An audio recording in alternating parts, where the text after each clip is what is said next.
Hello दोस्तों, स्वागत है आपका मेरे यूट्यूब चैनल पर। तो अभी दोस्तों हम पढ़ने जा रहे हैं अध्याय नंबर 9, जो कि है आपका कक्षा 6 की एनसीईआरटी का कौन सी बुक, इतिहास की बुक, जिसका नाम क्या है आपको पता होगा, हमारे अतीत। ठीक है बच्चों, इसका चैप्टर नंबर 9 पढ़ने जा रहे हैं। अब चैप्टर नंबर 8 तक हम डिस्कस कर चुके हैं, जो कि आपको पता ही होगा। चैप्टर नंबर 8 कौन सा था? खुशहाल गाँव और समृद्ध शहर। इसके बारे में हमने डिस्कस किया था। इसमें हमने क्या सीखा था कि लोहे के औजार अभी यूज होने लग गए थे, जिससे कि खेती में उत्पादन बढ़ गया था। ठीक है, क्योंकि यहाँ पे कुदाल यूज होने लग गई थी, ये हसिया यूज होने लग गया था। ठीक है, इसकी वजह से हल यूज होने लग गए थे लोहे के, जिससे कि आपको पता ही है कि बंजर जमीन जो थी, कठोर जमीन, उसको भी जोतने लग गए थे। और उससे क्या हुआ था कि कृषि का उत्पादन बढ़ गया था। और कृषि का उत्पादन बढ़ेगा, साथ ही साथ क्या, सिंचाई भी होने लग गई थी, सिंचाई के साधन भी आ गए थे। तो उससे क्या है कि जनता जो है, आम जन, उनका उत्पादन बढ़ जाएगा। और आम जन का उत्पादन बढ़ जाएगा तो कर जो है जनता ज्यादा दे पाएगी, तो राजा जो होंगे वो ज्यादा समृद्ध हो जाएंगे। तो ये सब हमने पढ़ा था। उसके अलावा हमने ये सब पढ़ा था कि तमिल क्षेत्र में बड़े भूस्वामियों को क्या बोलते थे? बेलला। साधारण हलवाओं को उड़वार, भूमिहीन मजदूरों को दास या कड़ेसियार बोलते थे, आदमाई बोलते थे। ये सब हमने पढ़ लिया था बच्चों, है ना। और उत्तर भारत में इनको क्या बोलते थे? गृहपति, ग्राम भोजक बोलते थे, और कुछ को गृहपति भी बोलते थे। ये सब आपको मैं पूरा बता चुका हूँ। ग्राम भोजक क्यों मजबूत थे? बुनियादी इसका काम करते थे, क्योंकि उनके पास में जमीनें ज्यादा थी। पुलिस का भी काम वही करते थे, और राजा कर वसूलने की जिम्मेदारी भी उन्हीं को देते थे। और संगम साहित्य क्यों कहते हैं तमिल की प्राचीनतम रचनाओं को? ये सब हमने डिस्कस किया था बच्चों, ये आपको याद ही होगा। और नगरों के बारे में भी हमने पढ़ा था, कहानियों के बारे में पता था, जातक कहानियां कहाँ से आई हैं, ये सब हमने पढ़े थे बच्चों पिछली क्लासेज में। यहाँ पे बलयकूप मिले हैं, ये आपने पढ़ा है ना, बलयकूप। बलयकूप दिल्ली में बलयकूप मिला है। ये जो है हड़प्पा की जल निकास व्यवस्था से भिन्न था, है ना। ये भी क्या है कि जल निकास व्यवस्था थी, बलयकूप। लेकिन ये हड़प्पा में कौन सी जल निकास व्यवस्था थी बच्चों? नालियों की व्यवस्था थी वहां, आपको याद हो तो हमने पहले दूसरे चैप्टर में ही पढ़ा था। ये सब पढ़ा है। ये सांची का स्तूप के बारे में भी पढ़ा था। ठीक है बच्चों। उसके अलावा हमने आहत सिक्के पढ़े थे, और इनको आहत सिक्के क्यों बोला जाता है, किसके बनाए गए थे? चांदी के बनाए गए थे। ये सब हमने लास्ट में डिस्कस किया था बच्चों। ठीक है, कैसे बनाए जाते हैं आज सिक्के, ये सब पढ़ा था। फिर हमने एक मथुरा के बारे में पढ़ा था। मथुरा किसके लिए प्रसिद्ध था? मूर्तियों के लिए, धार्मिक केंद्र था। ये सब हमने पढ़ा था, है ना बच्चों। आपको ये पूरी चीजें, आपको थोड़ा थोड़ा ये क्या आइडिया रखना है दिमाग में, हमने क्या क्या पढ़ा है, कैसे कैसे पढ़ा है। शिल्पकार के बारे में पढ़ा था। हमें जो बर्तन मिले हैं, जो उत्तरी भाग में मिले हैं, वो उत्तरी काले चमकीले पात्र, जिनको NBPW ये भी बोला गया है, ये सब हमने पढ़ लिया था बच्चों। ये कैसे बनाए गए थे, ये सब हमने इसको पढ़ा था बच्चों। ठीक है, ये क्या है कि ये कठोर चाक निर्मित धातु की तरह दिखने वाले चमकदार काली सतह वाले पात्र हैं। इसे बनाने के लिए कुम्हार क्या करते थे? मिट्टी के बर्तनों को भट्टों पर उच्च तापमान पर रखते थे, जिसके परिणाम स्वरूप क्या होता था? इन बर्तनों की बाहरी सतह काली हो जाती थी, और इन पर एक पतली काली लेप भी लगाई जाती थी, जो इस बर्तन को शीशे जैसी चमक प्रदान करती थी। इसलिए चमकीले हैं और काले रंग के हैं। ठीक है बच्चों, उत्तर में मिले हैं इसलिए उत्तरी बोलते हैं। फिर शिल्पकार और व्यापारियों ने अपने अपने संघ बना लिए थे, जिन्हें श्रेणी कहा जाता था। श्रेणियों का क्या काम होता था, ये हमने बताया। सूत काटना स्टार्ट हो गया था। फिर हमने एक जगह के बारे में पढ़ा, जो अरिकामेडु हुआ, जो कि पंडुचेरी में है। मैंने आपको बताया था ना, भारत के ऐसे नक्शे में यहाँ पे पंडुचेरी है, उसमें अरिकामेडु था। ठीक है, वहां पे पत्तन था, ये गोदाम रहा हो, ये सब हमने डिस्कस किए थे। उसमें एरेटाइन नाम के पत्र मिले हैं, जो इटली के शहर के नाम पे हैं। ये सब हमने पढ़ लिया था बच्चों लास्ट क्लास में। फिर रोमन लैंप मिला है, शीशे के बर्तन मिले हैं, रत्न मिले हैं, ये सब हमने डिस्कस किया था। और उसके अलावा हमने ये ना, जो एक्वाडाट, ये के बारे में पढ़ा था, जो रोम में थे। ठीक है, तो ऐसे करके हमने पिछला चैप्टर में सारे क्वेश्चन भी हमने कर लिए थे। तो ये हमने पिछला चैप्टर डिस्कस किया था। अभी हम पढ़ने जा रहे हैं बच्चों चैप्टर नंबर 9। और अगर आप मेरे चैनल पर नए हैं तो आप एक एक करके सारे वीडियोज देखिए, आपको सब समझ में आएगा। देखो बच्चों, ये हमारे चैनल पे क्या है कि हमने एनसीईआरटी की एक सीरीज स्टार्ट की है, आपको पता ही होगा। हमने क्या स्टार्ट किया बच्चों? एनसीईआरटी की सीरीज, जिसमें हम क्लास 6 से लेकर 12 तक सारे वीडियो डिस्कस कर रहे हैं। सारे चैप्टर्स 1 बाई 1 सब डिस्कस करेंगे। और कौन कौन सी सब्जेक्ट के? इतिहास के हुए बच्चों, भूगोल के हुए, सोशल साइंस हो गया, पॉलिटिकल हो गया, इन सब के हम वीडियो डिस्कस करेंगे। और आपके जो डाउट होंगे वो भी क्लियर किए जाएंगे। आप बस कमेंट बॉक्स में अपने डाउट लिखते रहिएगा। मेरे से जितनी कोशिश हो पड़ेगी, मैं आपके डाउट्स का, क्वेश्चंस का आंसर मैं आपके कमेंट बॉक्स में दूंगा, और अलग से वीडियो भी बना दूंगा, अगर कोई आपको चैप्टर लगता है कि जिसका वीडियो बनाना जरूरी है। ठीक है बच्चों, और आप कमेंट बॉक्स में बताते रहिएगा कि आप किसकी तैयारी कर रहे हैं, क्या कर रहे हैं, और आपको किसके वीडियो चाहिए और किस तरह के चाहिए, तो मैं वही कोशिश करूंगा। और आप अपने दोस्तों के साथ, लेकिन आपसे एक रिक्वेस्ट है कि आप अपने दोस्तों के साथ, मैक्सिमम लोगों के साथ इन वीडियोज को शेयर करिए, और चैनल को लाइक और सब्सक्राइब करने के लिए बोलिए। जितने ज़्यादा से ज़्यादा लोग इस चैनल पर जुड़ेंगे, उतना ही ज़्यादा मुझे क्या मोटिवेशन मिलेगा आपके लिए वीडियो बनाने का, और उतने ही ज़्यादा लोगों को फायदा मिलेगा। तो दोस्तों, हम समय खराब ना करते हुए अपना वीडियो स्टार्ट करते हैं। चैप्टर नंबर 9, अध्याय 9, व्यापारी, राजा और तीर्थयात्री। आज हम इनके बारे में जानेंगे, व्यापारी, राजा और तीर्थयात्री। देखो व्यापारी से तो आप समझते ही हैं, व्यापारी का काम क्या होता है बच्चों, व्यापार करने का। और राजा तो आप जानते हैं, किसी राज्य का जो राजा होता है वो सबको कंट्रोल करता है, सब पे राज्य करता है, जनता पे भलाई के लिए काम करता है। और तीर्थयात्री, तीर्थयात्री क्या करते हैं, तीर्थ पे जाते हैं या धर्म का प्रचार प्रसार करते हैं, वो तीर्थयात्री। अब देखो बच्चों स्टार्ट करते हैं। बाजार में घूमती जगनी, ये जगनी है, ठीक है। जगनी अपने गांव के मेले की आस लगाए बैठी थी, ठीक है। जगनी क्या है, अपने गांव में, उसके गांव में कोई मेला लगता होगा तो उसकी आस लगाए बैठी थी। कौन, जगनी। स्टील के चमकदार बर्तन, रंग बिरंगी प्लास्टिक की बाल्टियां, सोख रंगों के फूलों के प्रिंटों वाले कपड़े, चाबी से चलने वाले मजेदार खिलौने उसे बहुत अच्छे लगते थे। आपको भी ये चीजें अच्छी लगती होंगी, मेलों में ये चीजें बिकती हैं। इन चीजों को बेचने वाले दुकानदार बसों और ट्रकों पर आते थे और रात को अपना सामान समेटकर वापस चले जाते थे। जगनी को हैरान नहीं होती थी कि लोग हमेशा इस तरह क्यों घूमते रहते हैं। उसकी माँ ने बताया कि वे लोग क्या हैं बच्चों, व्यापारी हैं। वे चीजों को उन जगह से खरीदते हैं जहां पे ये बनाए जाते हैं और फिर उन्हें मेले में बेचते हैं। देखो जहां पे चीजें बनाई जाती हैं वहां पे चीजें क्या है, सस्ती मिल जाती हैं, तो सस्ती रेट पे वो क्या करते हैं, खरीद लेते हैं और फिर उन्हें मेलों में क्या है कि थोड़ी ऊंची रेट पे बेच देते हैं। इससे क्या होता है कि उनको कुछ फायदा हो जाता है और उससे उनका क्या है कि व्यापार चलता रहता है और उनकी आजीविका चलती है। तो ये व्यापारियों की क्या होगी बच्चों, आजीविका होगी, ठीक है। तो अभी हम पढ़ेंगे व्यापार और व्यापारियों के बारे में जानकारी, ठीक है बच्चों। यहाँ तक आपको समझ में आ गया व्यापारी कौन होते हैं। अब व्यापार और व्यापारियों के बारे में जानकारी। अध्याय 8 में तुमने उत्तर के काले पॉलिश वाले बर्तनों के बारे में पढ़ा होगा। अभी मैंने आपको बताया था ना 8वें चैप्टर में, काले पॉलिश वाले बर्तन। ये जो खूबसूरत बर्तन थे, खास तौर से इनकी कटोरियां और जो थाली होती हैं, इस उपमहाद्वीप के अनेक पुरास्थलों से मिले हैं, यानी बहुत सारे पुरास्थलों से मिले हैं ये बच्चों, है ना। सवाल उठता है कि इन जगहों पर ये बर्तन पहुंचे कैसे होंगे। जैसे जगह जगह पे ये बर्तन मिले हैं तो सवाल ये उठता है कि चलो एक जगह पे मिलने का मतलब तो है कि वहां पे बनते होंगे, लेकिन बहुत सारी जगह पे मिले, जैसे यहाँ भी मिले, यहाँ भी मिले, यहाँ भी मिले, यहाँ भी मिले, यहाँ भी, तो अनेक पुरास्थलों पे मिले हैं। तो इसका मतलब क्या हुआ, ये भारत देश के उपमहाद्वीप में अनेक पुरास्थलों पे ये मिले हुए हैं, ठीक है। तो इसका मतलब क्या हुआ कि यहाँ पे पहुंचे कैसे होंगे। ऐसा अनुमान लगाया जाता है कि जहां ये बनते थे वहां से क्या करते थे, व्यापारी इन्हें ले जाकर अलग अलग जगह पर बेचते होंगे। जैसे मान लो यहाँ पे ये बर्तन बन रहे हैं, यहाँ से व्यापारी गए यहाँ पे, यहाँ जाके बेच दिया, फिर यहाँ से यहाँ गए, यहाँ बेच दिया, फिर कुछ व्यापारी यहाँ से यहाँ गए, यहाँ बेच दिया, कुछ व्यापारी यहाँ गए, यहाँ बेच दिया।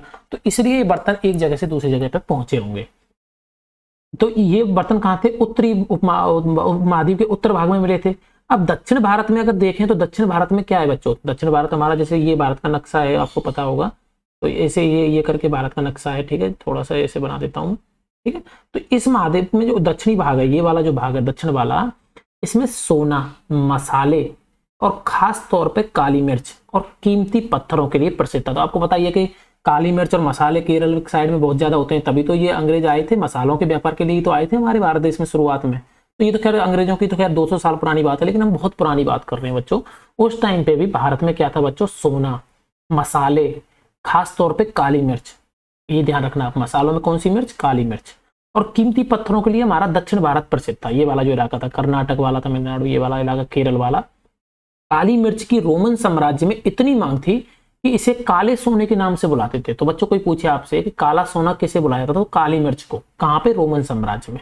रोमन साम्राज्य मैंने आपको दिखाया था ना पिछले वीडियोज में, ठीक है, आपको याद है रोमन साम्राज्य जो बताया था।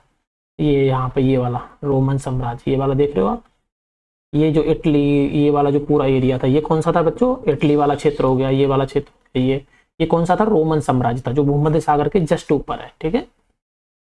ये यूरोप का आपका दक्षिणी भाग है, ठीक है, यहाँ तक। तो इसकी मांग कहाँ थी, रोमन साम्राज्य में बहुत मांग थी। व्यापारी क्या करते थे, इन सामानों को समुद्री जहाज और सड़कों के रास्ते रोम तक पहुंचाते थे, ठीक है। समुद्री जहाजों के रास्ते और सड़कों के रास्ते। दक्षिण भारत में ऐसे अनेक रोमन सोने के सिक्के मिले हैं, इससे यह अंदाजा लगाया जा सकता है कि उन दिनों रोम के साथ बहुत अच्छा व्यापार चल रहा होगा। तो आप दक्षिणी भारत में यहाँ पे देखोगे कि रोम के सिक्के मिले हैं, ठीक है, रोमन सोने के सिक्के, ठीक है बच्चों, रोमन सोने के सिक्के। तो रोमन सोने के सिक्के यहाँ कैसे आए होंगे, रोम से कुछ व्यापारी आए होंगे, यहाँ पे काली मिर्च, मसाले खरीदे होंगे, सामान खरीदा होगा, सिक्के दिए होंगे और सामान लेके चले गए होंगे, तभी तो ये चीजें रोमन से सोने के सिक्के यहाँ आए होंगे। इसका मतलब हम ये कह सकते हैं कि हमारा उस टाइम पे रोमन साम्राज्य के साथ क्या था बच्चों, व्यापार था, और व्यापारी यहाँ पे आते रहते थे। ये कह सकते हैं, नहीं कह सकते। अब क्या तुम बता सकती हो ये सिक्के भारत कैसे और क्यों पहुंचे होंगे, अब तुम जवाब दे सकते हो ना बच्चों इसका, कि कैसे पहुंचे होंगे और क्यों पहुंचे होंगे। व्यापार से जुड़ी एक कविता, ठीक है बच्चों, इसको पढ़ते हैं। देखो, व्यापार के प्रमाण हमें संगम कविताओं में मिलते हैं। हमें किसे मिलते हैं बच्चों? संगम कविताओं में। नीचे लिखी कविता में पूर्वी समुद्र तट पर स्थित कुहार पत्तन पर लाए जाने वाले माल का वर्णन मिलता है। ठीक है, पूर्वी जो समुद्र तट है उस पर स्थित कुहार पत्तन पर लाए जाने वाले माल का वर्णन मिलता है। देखो क्या है कविता। समुद्री जहाजों पर लाए गए तेज तर्रार घोड़े, गाड़ियों पर काली मिर्च की गठरियां, हिमालय से मिले रत्न और सोना, दक्षिण की पहाड़ियों से चंदन की लकड़ियां और दक्षिण सागर के मोती और पूर्वी सागर के मूंगे, गंगा और कावेरी की फसलें, श्रीलंका से आए खाद्यान्न, म्यांमार के बने मिट्टी के बर्तन और दुर्बल कीमती आयात। अब देखो बच्चों, आपको समझ में आएगा कि हो क्या रहा है इसमें। ये हमारा भारत देश का मैप आपको पता है ना, जैसे मैं आपको यहाँ भारत देश का मैप बताता हूँ। ठीक है, इंडिया का मैप देखो, कोई सा भी मैप ले लीजिए, ये मैप ले लीजिए। ठीक है, देखो ये हमारा इंडिया का मैप हो गया। ठीक है, तो अब इसमें क्या कहा गया है इस किताब की कहानी में? समुद्री जहाजों पर लाए गए तेज तर्रार घोड़े, मतलब घोड़े हमारे लिए लाए गए। ठीक है, समुद्री तेज तर्रार घोड़े हमारे लिए क्या लाए गए? ठीक है, ये तो लेके आए व्यापारी। जैसे ये भारत का नक्शा है, इसमें आप यहाँ पे देख लो, इसमें जैसे ये बच्चों ये नक्शा है ना, ये नक्शा आप देख रहे हो ना इस टाइप का। ठीक है, तो ये भारत का नक्शा है, मैं यहाँ पे थोड़ा सा बता देता हूँ। ठीक है, ये भारत का नक्शा जैसे है। तो समुद्री जहाजों पर लाए गए तेज तर्रार घोड़े, तो समुद्री जहाजों से इन घोड़ों को यहाँ पे लाया गया। ठीक है, गाड़ियों पर काली मिर्च की गठरियां, गठरियां काली मिर्च की गठरियां। अब आपको बताओ, काली मिर्च की गठरियां क्या आयात क्या करते होंगे या निर्यात करते होंगे? काली मिर्च का हम क्या करते थे बच्चों? निर्यात, क्योंकि काली मिर्च हमारे केरल में यहाँ पे इस जगह पे काली मिर्च बहुत होती है, तो काली मिर्च का क्या हो रहा है? निर्यात हो रहा है। हिमालय से मिले रत्न, हिमालय जो है हमारा, हिमालय आप जानते हैं इस क्षेत्र में हिमालय रीजन है ये पूरा, तो हिमालय जो है यहाँ पे, हिमालय जो है ऊपर की साइड में, वहां से मिले रत्न, रत्न ये क्या कर रहे हैं बच्चों?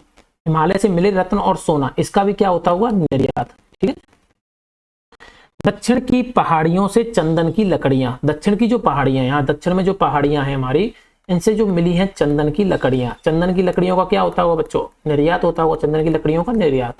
दक्षिण सागर के मोती, दक्षिण सागर जो है उसके मोती, दक्षिण में जो सागर है हमारा, यहाँ से क्या? मोती, मोतियों का भी क्या होता है? निर्यात। पूर्वी सागर के मूंगे, और पूर्वी सागर में जो मिले हैं क्या बच्चों? यहाँ पे मूंगे, इनका भी क्या होता था? निर्यात होता होगा। गंगा और कावेरी की फसलें, आपको पता है मैंने बताया था ना, ये गंगा और ये ब्रह्मपुत्र वाला जो मैदान था या मगध वाला क्षेत्र था, यहाँ पे क्या होता था? बहुत ज्यादा फसल होती थी, अच्छी उपजाऊ जमीन है यहाँ की। ये हम ज्योग्राफी में पढ़े होंगे, आपको समझ में आ गया होगा, और आगे भी पढ़ेंगे कि ये उपजाऊ क्यों है। क्योंकि यहाँ से जो नदियां निकलती हैं हिमालय से, वो अपने साथ में क्या है? मिट्टी जो होती है, उपजाऊ मिट्टी, उसको लेके आती है और यहाँ पे क्या है? इकट्ठा कर देती है, और वो मिट्टी क्या होती है? उपजाऊ, इसलिए ये फसल बहुत अच्छी होती है यहाँ पे। तो गंगा और कावेरी की फसलें, ये भी क्या होती थी बच्चों? निर्यात होती थी। श्रीलंका से आए खाद्यान्न, श्रीलंका से आते होंगे हमारे खाद्यान्न। श्रीलंका से क्या है? श्रीलंका को तो आपको पता ही ना, मैप में नीचे की साइड में जो क्षेत्र है, यहाँ पे कैसे बताएं, देखो ये वाला जो क्षेत्र है ये है अपना श्रीलंका। तो यहाँ से हमारे यहाँ साउथ में क्या आ रहे हैं? खाद्यान्न आ रहे हैं उस टाइम पे, खाने की चीजें। और म्यांमार के बने मिट्टी के बर्तन और दुर्लभ कीमती आयात। म्यांमार देखो, आपको म्यांमार कहाँ है बच्चों? ये रहा, ये वाला जो बॉर्डर है ये पूरा आप देख रहे हैं, म्यांमार, बर्मा भी बोला जाता था इसे। ये जो अरुणाचल प्रदेश, नागालैंड, मणिपुर, मिजोरम, इनकी बॉर्डर लगती है इसके साथ में, ये क्या है? म्यांमार। ठीक है, तो यहाँ से म्यांमार से क्या है? मिट्टी के बर्तन और दुर्लभ कीमती आयात, ये चीजें आयात की जाती थी, और ये हमारे म्यांमार से बर्तन भी क्या होते थे? आयात होते थे। तो ये सब चीजें आपको समझ में आएगी क्या क्या चीजें निर्यात हो रही हैं और हमारे यहाँ से क्या क्या चीजें आयात हो रही हैं। तो कविता में उल्लिखित चीजों की एक सूची बनाओ। सूची बना सकते हो आप बच्चों? क्या तुम बता सकते हो कि इन चीजों का उपयोग किस लिए किया जाता होगा? आप बता ही सकते हो ना कि किन चीजों का क्या क्या उपयोग होता होगा। मसालों का क्या है, फसलों का क्या है, खाद्यान्नों का क्या है, बर्तनों का क्या है, सोने रत्नों को कौन यूज करता होगा, ये सब बता सकते हैं। तो ये मैंने आपको पूरा डिटेल में बता दिया बच्चों। अब देखो, व्यापारियों ने कई समुद्री रास्ते खोज निकाले। अब देखो, सबसे इंपॉर्टेंट होती है जब व्यापारी होता है, तो आप देखो व्यापारी को क्या चाहिए? लाभ। व्यापारी का मेन मकसद क्या होता है? कहीं भी देखना, बिजनेसमैन का मेन वो जो उद्देश्य होता है वो होता है प्रॉफिट कमाना। ठीक है, उसको किसी से मतलब नहीं है, उसको प्रॉफिट मैक्सिमम होना चाहिए। अब देखो, व्यापारी अगर कोई चीज को मान लो 10 रुपए में या कुछ किसी भी रुपए में खरीद रहा है, 10 सिक्कों में खरीदा, और यहाँ पे समुद्री रास्ते से गया, और यहाँ पे कोई स्थान है ए और यहाँ पे बी। जैसे मान लो कि ए को मान लो तुम दक्षिण भारत और बी को मान लो रोम, रोम में जाके उसने बेचा इसको 100 सिक्कों में, तो उसको लाभ कितना हुआ? 90। लेकिन ये 90 रुपए उसका लाभ नहीं होगा, साथ के साथ इसमें जो ले जाने का खर्चा है, कोस्ट है, जो उसने नाव को यहाँ से लिया और यहाँ तक लेके गया, तो उसका कुछ खर्चा भी तो हुआ होगा इस रास्ते पे। तो ये रास्ते में जो खर्चा हुआ मान लो 20 रुपए का, तब उसका लाभ कितना हुआ 70 रुपए। 70 रुपए कह सकते हैं, 70 सिक्के कह सकते हैं, जो भी उस टाइम के हिसाब से बात करें। लेकिन अगर इन रास्तों को छोटा कर दिया जाए, कैसे भी और रास्ते निकाल दिए जाएं और रास्ते ढूंढ लिए जाएं और समुद्री रास्ता ढूंढ लिया जाए जिससे कि यहाँ पे हम जल्दी पहुंच सकें, तो उससे क्या होगा कि जो ये रास्ते का बीच का जो उनका जो लागत है वो क्या हो जाएगी, कम हो जाएगी। अब उनका मान लो 10 रुपए खर्च हो रहे हैं, 10 सिक्के खर्च हो रहे हैं लागत में छोटे रास्ते पे, तो उनका प्रॉफिट बढ़ जाएगा कि नहीं बढ़ जाएगा, अवश्य हो जाएगा। तो यही था, इसी वजह से जो व्यापारी थे वो क्या करते थे बच्चों, समुद्री रास्ते खोज निकाल थे, बार बार नए नए रास्ते निकालते थे। इनमें से कुछ समुद्र के किनारे चलते थे और कुछ अरब सागर और बंगाल की खाड़ी को पार करते थे। ठीक है बच्चों, अरब सागर आपको पता ही है ना, जैसे ये हमारा भारत देश का नीचे का दक्षिणी हिस्सा है, तो इस साइड में क्या है अरब सागर और इस साइड में क्या है बंगाल की खाड़ी। नाविक जो होते थे वो मानसूनी हवा का फायदा उठाकर अपनी यात्रा जल्दी पूरी कर लेते थे। देखो बच्चों, आपको पता ही है मानसून, अब आगे जाके पढ़ोगे, ऐसे दक्षिण पश्चिमी मानसून आता है तो हवाएं कैसे चलती हैं, ऐसे चलती हैं। और अगर मान लो आप इधर ही जा रहे हो तो आपको ये हवाएं ऐसे मिलेंगी, तो आपकी नाव जल्दी चलेगी कि नहीं चलेगी, तो आपकी लागत जो होगी वो कम हो जाएगी क्योंकि आप जल्दी पहुंच जाओगे। और ऐसे ही जब लौटता हुआ मानसून होता है तब ऐसी हवाएं चलती हैं, तब क्या होगा कि आपको जब इधर से जाओगे उसी मौसम में, तो आपको जल्दी ना हवाएं क्या करेंगे, इधर पहुंचा देंगे। तो इन मानसूनी हवाओं का भी फायदा उठाते थे और अपनी यात्रा क्या करते थे बच्चों, जल्दी पूरी कर लेते थे। वे अफ्रीका या अरब के पूर्वी तट से, वे अफ्रीका या पर अरब के पूर्वी तट से इस उपमहाद्वीप के पश्चिमी तट पर पहुंचना चाहते थे। तो दक्षिणी पश्चिमी मानसून के साथ चलना पसंद करते थे। इन लंबी यात्राओं के लिए मजबूत जहाजों का निर्माण किया जाता था। जैसे कि आपको पता है कि यहाँ अरब है, यहाँ पूर्वी तट है और यहीं पे अफ्रीका है, आपको पता है ना ये अफ्रीका है। तो मान लो आपको इधर पहुंचना है, तो कौन सी हवाओं के साथ चलना चाहिए, दक्षिण पश्चिम मानसून के साथ चलना चाहिए, नहीं चलना चाहिए, क्योंकि दक्षिण पश्चिम मानसून कैसे होगा, ऐसे होगा कि नहीं होगा, क्योंकि मैंने आपको बताया हुआ है ना, ये नॉर्थ है, ये आपका क्या होता है दक्षिण, और ये इधर क्या होता है आपका पश्चिम, और ये होता है पूरब। तो जब हवाएं ऐसे चलेंगी तभी तो आपकी नाव इधर से जल्दी इधर की साइड पहुंच पाएगी। तो इसलिए जब अरब के या अफ्रीका के पूर्वी तट से उपमहाद्वीप के पश्चिमी तट पर पहुंचना चाहते थे, तो वो क्या करते थे बच्चों, दक्षिण पश्चिम मानसून के साथ चलना पसंद करते थे। और इन लंबी यात्राओं के लिए कैसे जहाजों का निर्माण करना होता था, मजबूत। देखो जहाज तो मजबूत होना ही चाहिए, नहीं तो आपको सारा सामान ही पानी में बस हो जाएगा। ठीक है बच्चों, तो यहां तक आपको समझ में आया व्यापारियों के बारे में। अब पढ़ते हैं समुद्र तटों से लगे राज्य। इस उपमहाद्वीप के दक्षिणी भाग में बड़ा तटीय प्रदेश है। इस उपमहाद्वीप, जो हमारा उपमहाद्वीप है, उसके दक्षिणी भाग में बड़ा तटीय प्रदेश है। इनमें बहुत से पहाड़, पठार और नदी के मैदान हैं। नदियों के मैदानी इलाकों में कावेरी का मैदान सबसे उपजाऊ है। ठीक है बच्चों, जो कावेरी का मैदान है वो सबसे ज्यादा उपजाऊ है, नदियों के जो मैदानी इलाके हैं उसमें। ठीक है, तो देखो बच्चों, इस उपमहाद्वीप के दक्षिण भाग में बड़ा तटीय प्रदेश है। जैसे इस मैप में मैं आपको दिखाता हूँ, ये हमारा उपमहाद्वीप है, भारतीय उपमहाद्वीप हो गया। ठीक है, ये हमारा दक्षिण वाला नीचे का इलाका हो गया, ये वाला आप देख रहे हैं, ये वाला अरबिया सागर इधर है, बे ऑफ बंगाल इधर है। ये इसमें क्या है कि तटीय प्रदेश है। यहाँ पे ये देखेंगे आप वेस्टर्न घाट है और इधर पूर्वी घाट है। इधर क्या है बच्चों, पश्चिम साइड में पश्चिमी घाट और पूर्व साइड में पूर्वी घाट, इधर की साइड में। अब इनमें क्या है कि यहाँ पे बहुत सारे तटीय प्रदेश है, यहाँ पे तट है। ऐसे तट किसे कहते हैं, समुद्र से लगे हुए जमीनी इलाका तट हो गया।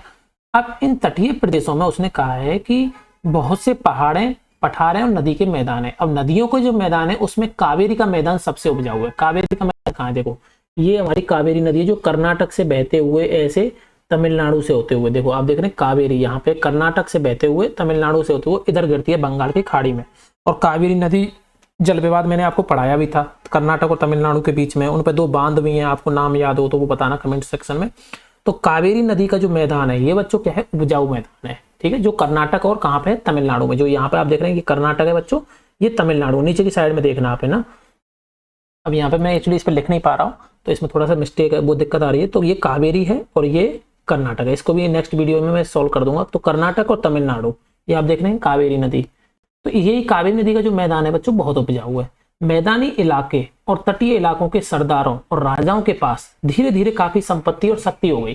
तो जो मैदानी इलाके, मैदानी इलाका कौन सा था वो आपको पता ही है, उधर वाला जो गंगा ब्रह्मपुत्र वाला मैदान था, गंगा यमुना वाला मैदान था, तो वहां पे उपजाऊ जमीन थी। तो उन सरदारों के पास में और राजाओं के पास में वहां पे भी काफी पैसा इकट्ठा हो गया था, क्योंकि वहां पे फसल अच्छी होने लग गई थी और धीरे धीरे वो शक्तिशाली भी हो गए थे।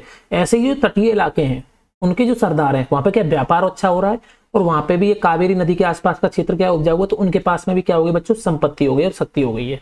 मतलब पैसे वाले हो गए और पावरफुल हो गए। जहां पैसा आएगा वहां पावर अपने आप आ ही जाएगी बच्चों। और ऐसा भी कह सकते हैं जहां पावर आती है वहां पैसा भी आ ही जाता है। अब संगम कविताओं में मोबेनदार की चर्चा मिलती है। ये संगम जो कविताएं, ये दक्षिण की कविताएं हैं, तमिल की कविताएं, यहाँ पे मोबेनदार की चर्चा मिलती है। यह एक तमिल शब्द है। कौन सा शब्द है बच्चों, मोबेनदार। ये शब्दों का एक आप थोड़ा सा कहीं लिख लीजिएगा ना, मतलब आप याद रखिएगा। मोबेनदार, मोबेनदार की चर्चा मिलती है। मोबेनदार जिसका अर्थ होता है तीन मुखिया है, जिसका अर्थ तीन मुखिया है, जिसका अर्थ क्या है बच्चों, तीन मुखिया है। इसका प्रयोग तीन शासक परिवारों के मुखियाओं के लिए किया गया है। ये थे चोल, चेर और पांड्य। तो मोबेनदार जो शब्द था बच्चों, मोबेनदार, उसका मतलब होता था तीन मुखिया। क्या मतलब था इसका, तीन मुखिया या तीन शासक। तो तीन मुखिया से मतलब यह है कि तीन शासक परिवार थे, उनके मुखियाओं के लिए इस शब्द का प्रयोग किया गया मोबेनदार।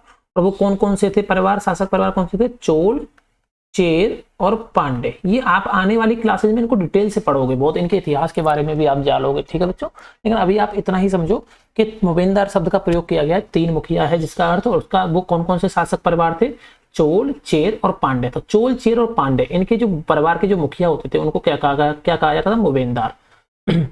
मानचित्र 7 प्रश्न नंबर 105, जो करीब 2300 साल पहले दक्षिण भारत में काफी शक्तिशाली माने जाते थे। कितने साल पहले, 2300 साल पहले हमारे दक्षिण भारत में ये काफी शक्तिशाली माने जाते थे। इनको मैं पेज नंबर 105 तो 5 पे मैं आपको दिखा देता हूँ इसको, अगर मिल जाता है तो। मैंने पिछले वाले भी दिखाया था ना आपको वीडियोज में, 103, 104, 105। देखो ये देख रहे हैं आप, चोल, यहाँ पे ये देखो, ये हो गए चोल, चेर और पांडे। तो ये दक्षिण भारत में ये काफी शक्तिशाली हो गए थे। क्यों, क्योंकि यहाँ पे क्या थे बच्चों, बंदरगाह थे, पत्तन थे। और ये वाला क्षेत्र आपको पता ही है, ये कौन सी नदी का क्षेत्र है बच्चों, कावेरी नदी। ये है हमारी यहाँ पे कावेरी नदी। तो इसलिए ये भी काफी पावरफुल हो गए। तो इनको क्या बोला जा रहा था बच्चों, मोबेनदार। क्या बोला जा रहा है, मोबेनदार। तीन शासक, तीन परिवारों के, तीन शासक परिवारों के ये मुखिया हैं। ठीक है बच्चों, तीनों को क्या बोला गया, मोबेनदार। तो ये 2300 साल पहले हमारे दक्षिण भारत में काफी शक्तिशाली हो गए। इन तीनों मुखियाओं के अपने दो दो सत्ता केंद्र थे। इनके क्या क्या सत्ता केंद्र थे, दो दो। एक तो होता था उनमें से तटीय हिस्से में, और दूसरा होता था अंदरूनी हिस्से में। जैसे कि आप मैप में देखोगे, इसको मैं यहाँ पे थोड़ा सा हटा देता हूँ बच्चों। देखो ये जो तीनों शासक परिवार हैं, इनके अपने अपने क्या हैं, दो दो शक्ति केंद्र है। एक तो जैसे इसका यहाँ पे हो गया, ये क्या हो गया, बंदरगाह के पास में तटीय इलाके में हो गया, इसका भी एक तटीय इलाके में हो गया, चेरों का एक तटीय इलाके में हो गया, ऐसे मान लो। और एक अंदर की साइड रखते थे जहां पे अंदरूनी जो जमीन होती थी वहां पे। तो इससे क्या है, जो तटीय शासक, तटीय जो सत्ता का केंद्र होता था, वहां से क्या करते थे, तटीय जो व्यापार होता होगा उसको कंट्रोल कर लेते होंगे, और अंदर की साइड से अपना जो कृषि वाली जमीन है उसको कंट्रोल करते होंगे। ठीक है बच्चों, तो इस तरह 6 केंद्रों में से 2 बहुत महत्वपूर्ण थे। तो 2-2 करके 3 परिवारों के कितने हो जाएंगे, 2 गुणा 3 भाई, हर परिवार के 2-2 सत्ता केंद्र हैं, एक तटीय और एक अंदरूनी, और 3 परिवार हैं, 3 शासक परिवार हैं टोटल। तो कितने हो गए, 6 सत्ता केंद्र हो गए। इन 6 सत्ता केंद्रों में से उसमें बोला गया है कि 2 बहुत महत्वपूर्ण है। एक तो है चोलों का पत्तन पुहार, एक तो है चोलों का पत्तन पुहार या कावेरी पट्टिनम। इसको क्या बोला गया है, कावेरी पट्टिनम। ठीक है बच्चों, कावेरी पट्टिनम। ठीक है, और दूसरा है पांड्यों की राजधानी मदुरई। दूसरा क्या है, मदुरई। मदुरई हमने एक पिछले वीडियो में देखा भी था, मदुरई। ठीक है, तो 2 इंपॉर्टेंट है, देखते हैं इस वाले में दिखाया कि नहीं दिखाया। मदुरई, एक तो हो गया मदुरई, यहाँ पे देखिए आपको ये रही, एक तो हो गया मदुरई, यानी पांड्यों की एक तो राजधानी कौन सी होगी बच्चों, मदुरई। एक तो ये इंपॉर्टेंट है बहुत ज्यादा, ये वाला पांड्यों की, ये किसकी है, पांड्यों की। और एक है जो आपकी चोलों का जो पत्तन है पुहार। ये 2 इंपॉर्टेंट है। ठीक है, पुहार के बारे में तो शायद हमने पिछली क्लास में पढ़ा भी था, पुहार अरकामेडू के बारे में पढ़ा था। ठीक है, तो चोलों का पत्तन जो है पुहार, ये बहुत इंपॉर्टेंट हो गया है। पांड्य की मदुरई, ये 2 जो सत्ता के केंद्र हैं, जो ये केंद्र हैं, ये बहुत ज्यादा क्या है, इंपॉर्टेंट है। ठीक, तो चोलों का इंपॉर्टेंट हो गया क्या, चोलों का क्या इंपॉर्टेंट हो गया, पत्तन पुहार, ये इंपॉर्टेंट हो गया बंदरगाह। और पांड्यों की राजधानी मदुरई, ये इंपॉर्टेंट हो गई बच्चों। ये मुखिया लोगों से नियमित कर के बजाय उपहारों की मांग करते थे। ये क्या करते थे, मैंने आपको बताया था ना, ये 2 तरह की चीजें होती थी। एक होता था नियमित कर, तो नियमित कर तो ये है कि आपको साल के साल देना ही है हर बार फसल पे। और एक होता है अनियमित कर। अनियमित कर को क्या बोलते हैं बच्चों, आपको याद है, मैंने अपनी क्लास में बताया, जिसको बोलते थे नजराना, या बोलते थे भेंट, या बोलते थे उपहार। ये क्या अनियमित है, ये तो आपको मतलब कभी भी मांग सकते हैं, आपको कभी भी देनी पड़ सकती है। कभी कभी ये क्या करते थे, सैनिक अभियानों पर भी निकल पड़ते थे। मतलब ये नियमित कर नहीं लेते थे, ये क्या लेते थे, उपहार लेते थे, भेंट लेते थे, नजराना लेते थे। और कभी कभी ये सैनिक अभियानों पर भी निकल पड़ते थे, और आसपास के इलाकों से क्या करते थे, शुल्क वसूल करके लाते थे। ठीक है, इनमें से कुछ धन वे अपने पास रख लेते थे, बाकी किसको दे देते थे, अपने समर्थक जो भी उनके साथ जाते थे, नाते रिश्तेदार, और जो सिपाही उनके साथ लड़ने जाते थे उनको, और कवियों के बीच में बांट देते थे। अनेक संगम कविताओं ने उन मुखियाओं की प्रशंसा में क्या लिखी है बच्चों, कविताएं लिखी हैं। ठीक है, अनेक संगम कवियों ने इनकी प्रशंसा में कविताएं लिखी हैं, जो उन्हें क्या करते थे, कीमती जवाहरात। देखो ये कवियों को दे रहे हैं, अब कवियों का काम क्या होता है, कविता लिखना। अब कवियों को जब ये उपहार देंगे तो कवि तो क्या करेंगे, इनकी बड़ाई करेंगे, तो इनकी प्रशंसा करेंगे। तो कवि इनकी प्रशंसा में क्या कविताएं लिखते थे, तो वो कवियों को क्या देते थे, कीमती जवाहरात दे दिए, सोने दे दिए, घोड़े दे दिए, हाथी दे दिए, रथ दे दिए, ये सुंदर कपड़े, ये सब इनको दे देते थे कवियों को या फिर रिश्तेदारों को, सिपाहियों को, ये सब दे देते थे। ठीक है बच्चों, यहां तक आपको समझ में आ गया होगा, कोई सिंपल चीज चल रही है। इसके लगभग 200 वर्षों के बाद, अब इसके आप 200 वर्ष बाद चाहिए, ठीक है, ये 2300 साल पुरानी बात है। अब इसके 200 साल बाद पश्चिम भारत की बात करें, मानचित्र 7 पृष्ठ संख्या 105 में सातवाहन नामक राजवंश का प्रभाव बढ़ गया। अब सातवाहन राजवंश देखो यहाँ पे है, ये रहा सातवाहन राजवंश, ये किधर है आपका, पश्चिम भारत में, ठीक है, इधर पश्चिम भारत में। तो इधर में किसका प्रभाव बढ़ गया, अभी सातवाहन शासकों का, ठीक है, पश्चिम भारत में। कितने 200 वर्षों बाद, यहां तक तो ये 200 वर्षों, 2300 वर्ष पहले तो ये पावरफुल थे, इसके फिर 200 वर्षों बाद इनका प्रभाव बढ़ गया। ठीक है, आगे पढ़ते हैं। सातवाहनों का सबसे प्रमुख राजा जो है वो है गौतमी पुत्र श्री सातकर्णी। ठीक है, तो कौन है इनका सबसे प्रमुख राजा, सबसे प्रमुख राजा श्री सातकर्णी। क्या है बच्चों, श्री सातकर्णी, सातवाहनों का राजा है। ठीक है, इनका राजा है सातवाहन शासक। ठीक है, सातवाहन क्या है, राजवंश है। सातवाहन क्या है, राजवंश है। जैसे मुगल राजवंश हुए, ऐसे राजवंश हुए, ऐसे सातवाहन राजवंश है। जैसे चोल राजवंश है, ऐसे सातवाहन राजवंश। तो उनका सबसे प्रमुख शासक कौन है, श्री सातकर्णी। उसके बारे में हमें उसकी माँ गौतमी बलश्री द्वारा दान दिए गए एक अभिलेख से पता चलता है। इसके बारे में हमें पता कहाँ से चलता है, जो उसकी माँ थी, ये गौतमी पुत्र था श्री सातकर्णी, तो जो उसकी माँ थी गौतमी, माँ का नाम क्या था, गौतमी वलश्री। गौतमी वलश्री, तो गौतमी वलश्री ने दान में दिया था एक अभिलेख, दान किए गए एक अभिलेख। अभिलेख जानते हैं आप, पत्रों पे लिखावट की जाती है। तो अभिलेख से इसके बारे में पता चला कि सातवाहन शासक हो गया श्री सातकर्णी, वो गौतमी का पुत्र था। वह और अन्य सभी सातवाहन शासक दक्षिणापथ के स्वामी कहलाए जाते थे। ठीक है, अब वह मान लो श्री सातकर्णी ये क्या है, सातवाहन राजवंश का शासक है। इसके अलावा और भी जो सातवाहन राजवंश के जो शासक थे उनको क्या कहा जाता था, दक्षिणापथ के स्वामी। क्या कहा जाता था बच्चों, दक्षिणापथ के स्वामी। नाम में ही अर्थ छुपा है। देखो, दक्षिणापथ मतलब पथ मतलब रास्ता, तो दक्षिण की ओर जाने वाला जो रास्ता है उसके स्वामी। तो देखो ये सातवाहन यहाँ पे हैं आपके, ठीक है, सातवाहन है यहाँ पे, ये सातवाहन शासक है। अब यहाँ पे जो दक्षिण की तरफ जो रास्ता जाएगा उस पर किसका कंट्रोल रहेगा, सातवाहन का ही रहेगा। इसलिए इनको क्या बोला गया, सातवाहन को क्या बोला गया, दक्षिणापथ के स्वामी। ठीक, दक्षिणापथ का शाब्दिक अर्थ है दक्षिण की ओर जाने वाला रास्ता। पूरे दक्षिणी क्षेत्र के लिए भी यही नाम प्रचलित था। श्री सातकर्णी ने पूर्वी, पश्चिमी और दक्षिणी तटों पर अपनी सेनाएं भेजी। तो इस सातकर्णी ने क्या किया, पूर्वी इधर की साइड में, पश्चिमी तट, पूर्वी, पश्चिमी और दक्षिणी तीनों साइड में इसने अपनी सेनाएं भेजी। पश्चिमी तट पे भी इधर भेजी, पूर्वी तट पे भी भेजी और दक्षिण में भी भेजी। इसने अब तीनों साइड अपनी सेनाओं को भेजा। ठीक है, अब देखो बच्चों, क्या तुम बता सकती हो कि श्री सातकर्णी जो था तटों पर नियंत्रण क्यों करना चाहता था। आप इसका आंसर तो बहुत अच्छे से दे सकते हो कि तटों पर नियंत्रण क्यों करना चाहता होगा। पूर्वी तट पे सेनाएं क्यों भेजी, पश्चिमी तट पे, दक्षिणी तटों पे क्यों सेनाएं भेजी, क्योंकि बच्चों अब क्या है कि समुद्र से व्यापार हो रहा है। अब क्या हो रहा है, व्यापार समुद्र से हो रहा है, और समुद्र से व्यापार होगा तो जहाज कहाँ पे रुकेंगे, तटों पे रुकेंगे। तटों पे क्या बनेंगे, बंदरगाह बनेंगे। तो अगर आपने तटों पे कंट्रोल कर लिया, इन बंदरगाहों पे कंट्रोल कर लिया, तो आप व्यापार पे क्या कर पाओगे, पूरा कंट्रोल कर पाओगे। और व्यापार से जो आपको टैक्स मिलेगा, नजराना मिलेगा, भेंट मिलेगा, वो किसको मिलेगा, जिसका कंट्रोल होगा उसी को तो मिलेगा। तो वो क्या हो जाएगा, पावरफुल हो जाएगा कि नहीं हो जाएगा। इसलिए इसने अपनी सेनाएं क्या भेजी बच्चों, तटों पे। अब हम एक और बात करते हैं, रेशम मार्ग की कहानी। इसके बारे में आप बहुत आगे भी पढ़ोगे। इसको सिल्क रूट भी बोला जाता है। क्या बोलते हैं बच्चों, सिल्क रूट, रेशम मार्ग की कहानी। ठीक है, इसके बारे में पढ़ते हैं। तो ये तो आपने दक्षिण वाले में पढ़ लिया। अब देखो रेशम मार्ग की कहानी, यहां तक आपको समझ में आ गया, कोई दिक्कत नहीं है, आगे बढ़ते हैं।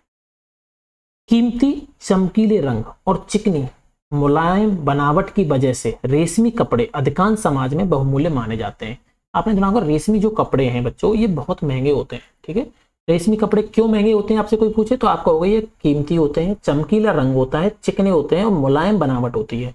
इसकी वजह से जो रेशमी कपड़े हैं वो समाज में बहुमूल्य बनाए जाते हैं। और रेशमी जो कपड़ा बनाना है, जो तैयार करना होता है, वो भी एक जटिल प्रक्रिया है, बहुत मुश्किल प्रोसेस होता है। रेशम के कीड़े से कच्चा रेशम पहले निकाला जाता है, फिर सूत की कताई होती है और फिर उससे कपड़ा बुना जाता है। पहले क्या होगा कि रेशम के कीड़ा होता है, एक रेशम का कीड़ा, उससे रेशम निकाल के फिर सूत की कताई की जाती है और फिर उससे कपड़ा बुना जाता है।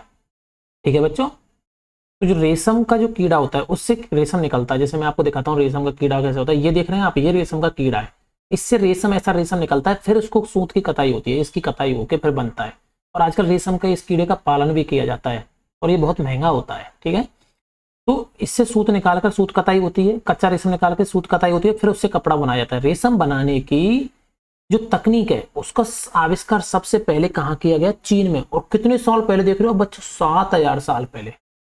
7000 साल पहले।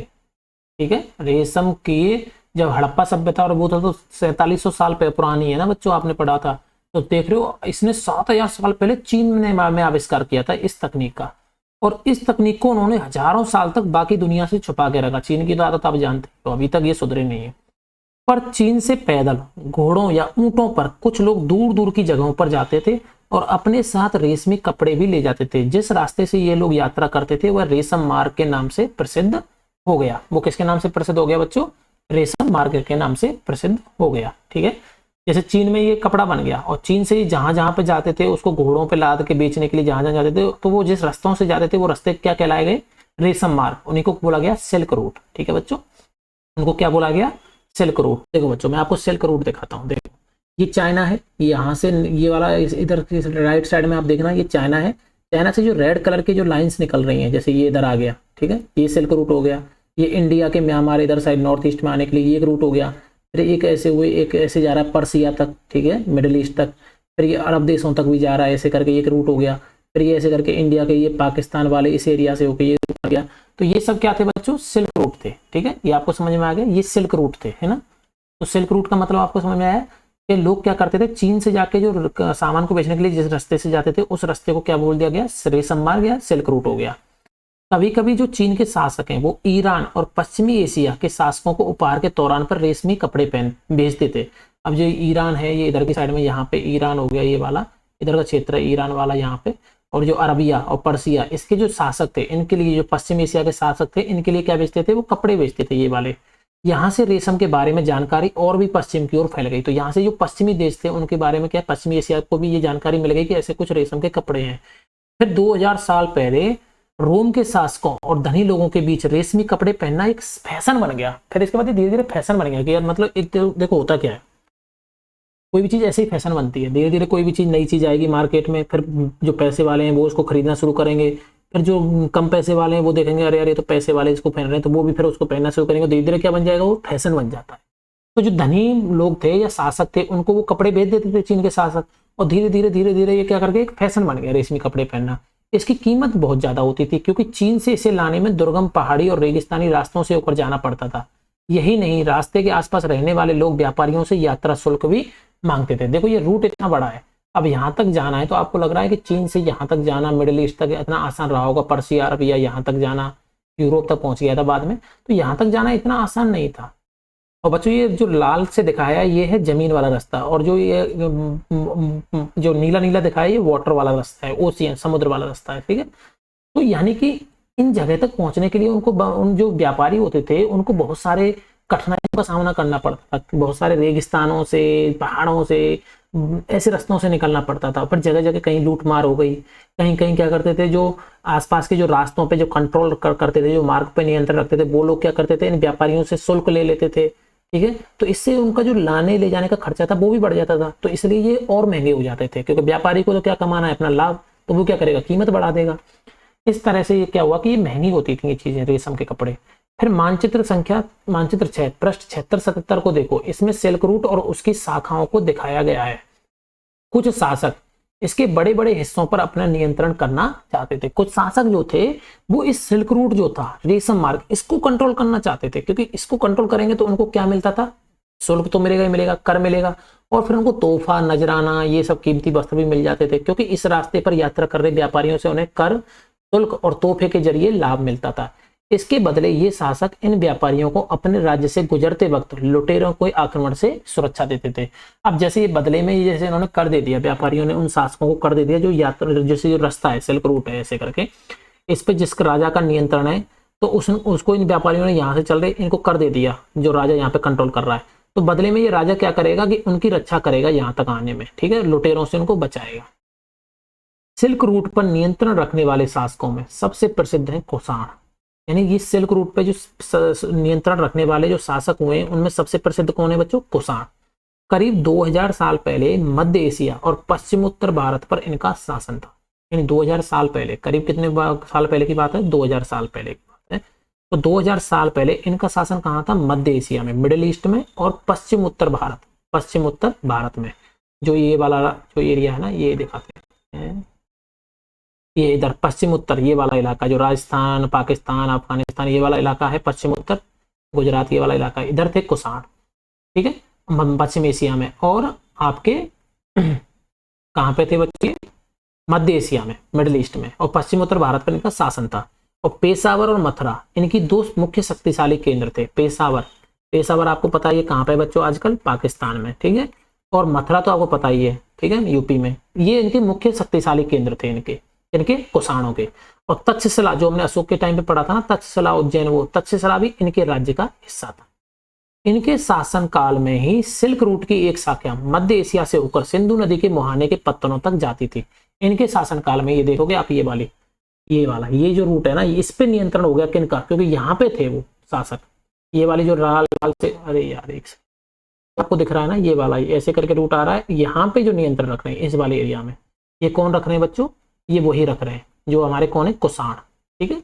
और ये यहाँ से होकर यहाँ तक पहुंच जाती थी, सिंधु नदी के सहारे होते होते इंडिया से यहाँ तक, ठीक है, ये आपका बच्चों। अब फिर यहाँ से जहाजों द्वारा रेशम पश्चिम की ओर रोमन साम्राज्य तक पहुंचता था। फिर यहाँ से जहाजों से ऐसे करके और यहाँ पे होते हुए यहाँ रोमन साम्राज्य तक ये पहुंच जाता था जहाजों से, ठीक है, यहाँ से ऐसे करके यहाँ और इधर, ठीक है, ये जहाजों से और फिर ऐसे करके यहाँ तक पहुंच जाता था। यहाँ तक तो समझ में आ गया। इस उपमहाद्वीप में सबसे पहले सोने के सिक्के जारी करने वाले शासकों में कुषाण थे। और हमारे जो उपमहाद्वीप है उसमें सोने के सिक्के जो जारी किए हैं उनमें सबसे पहले किसने जारी किए हैं बच्चों, कुषाणों ने, ठीक है, कुषाणों ने जारी किए। सिल्क रूट पर यात्रा करने वाले व्यापारी इनका उपयोग किया करते थे। जो सिल्क रूट पे जो व्यापारी जो यात्रा करते थे वो इन सोने के सिक्कों का क्या करते थे, उपयोग करते थे। तो उन्हें भी मिल जाते होंगे कुषाणों को, उन्होंने जारी किए थे सोने के सिक्के। सिल्क रूट पर गाड़ियों का उपयोग क्यों कठिन होता होगा, आप बताओ, गाड़ियों का उपयोग क्यों कठिन होता होगा, क्योंकि रास्ते में क्या थे बच्चों, पहाड़ और क्या थे, रेगिस्तान। तो वहां पे गाड़ियों का से यात्रा करना कठिन था, इसलिए घोड़ों पे, पैदल ऐसे करके यात्रा की जाती थी। चीन से समुद्र के रास्ते भी रेशम का निर्यात होता था। चीन से समुद्र के रास्ते भी रेशम का निर्यात होता था। देखो ये वाला रास्ता है चीन से, ये वाला ऐसे करके ऐसे, या फिर ऐसे आओगे ऐसे ऐसे ऐसे ऐसे, तो ये समुद्री रास्ता भी है चाइना से, ठीक है, ये चाइना है हमारा तो नहीं है, मतलब चाइना है। यहाँ से क्या है, समुद्री रास्ते से भी क्या होता था बच्चों, ये नीला वाला देख रहे हो ना, यहाँ पर लाल जो खत्म हो रहा है राइट हैंड साइड में, यहाँ से क्या होता था, समुद्री रास्ते से भी व्यापार होता था, ठीक है। अब देखो बच्चों, समुद्र के रास्ते रेशम भेजने में क्या सुविधाएं और क्या समस्याएं आती होंगी। समुद्र के रास्ते अगर रेशम भेजते हैं तो क्या सुविधाएं होती होंगी। देखो सुविधा तो ये होती होगी कि एक तो उनको शुल्क वो वाला नहीं देना पड़ता होगा, कुषाणों वाला, और ये जो कंट्रोल करते थे लूटपाट भी थोड़ी कम होती होगी। लेकिन दिक्कत ये आती होगी कि उसके लिए मजबूत जहाज चाहिए आपको, यात्रा बहुत लंबी है। दूसरी ये है कि मान लो जो मानसूनी पवनें हैं उनके हिसाब से आपको यात्रा करनी पड़ती होगी। तीसरा ये है कि समुद्र में भी कुछ लूटपाट होती थी, ठीक है, कुछ जो पायरेट्स होते थे, जो समुद्री लुटेरे होते थे, उनसे भी उनको बच के रहना पड़ता होगा। ये सब उनको दिक्कतें आती होगी। या फिर समुद्र में मान लो तूफान आ गया, ये आ गया, तो उनमें उनका जहाज नष्ट भी हो सकता है। तो ये सब दिक्कत उनको कहाँ आती होंगी, समुद्र से यात्रा करने में। तो ये तो हुआ व्यापार के बारे में। अब हम पढ़ेंगे बौद्ध धर्म का प्रसार।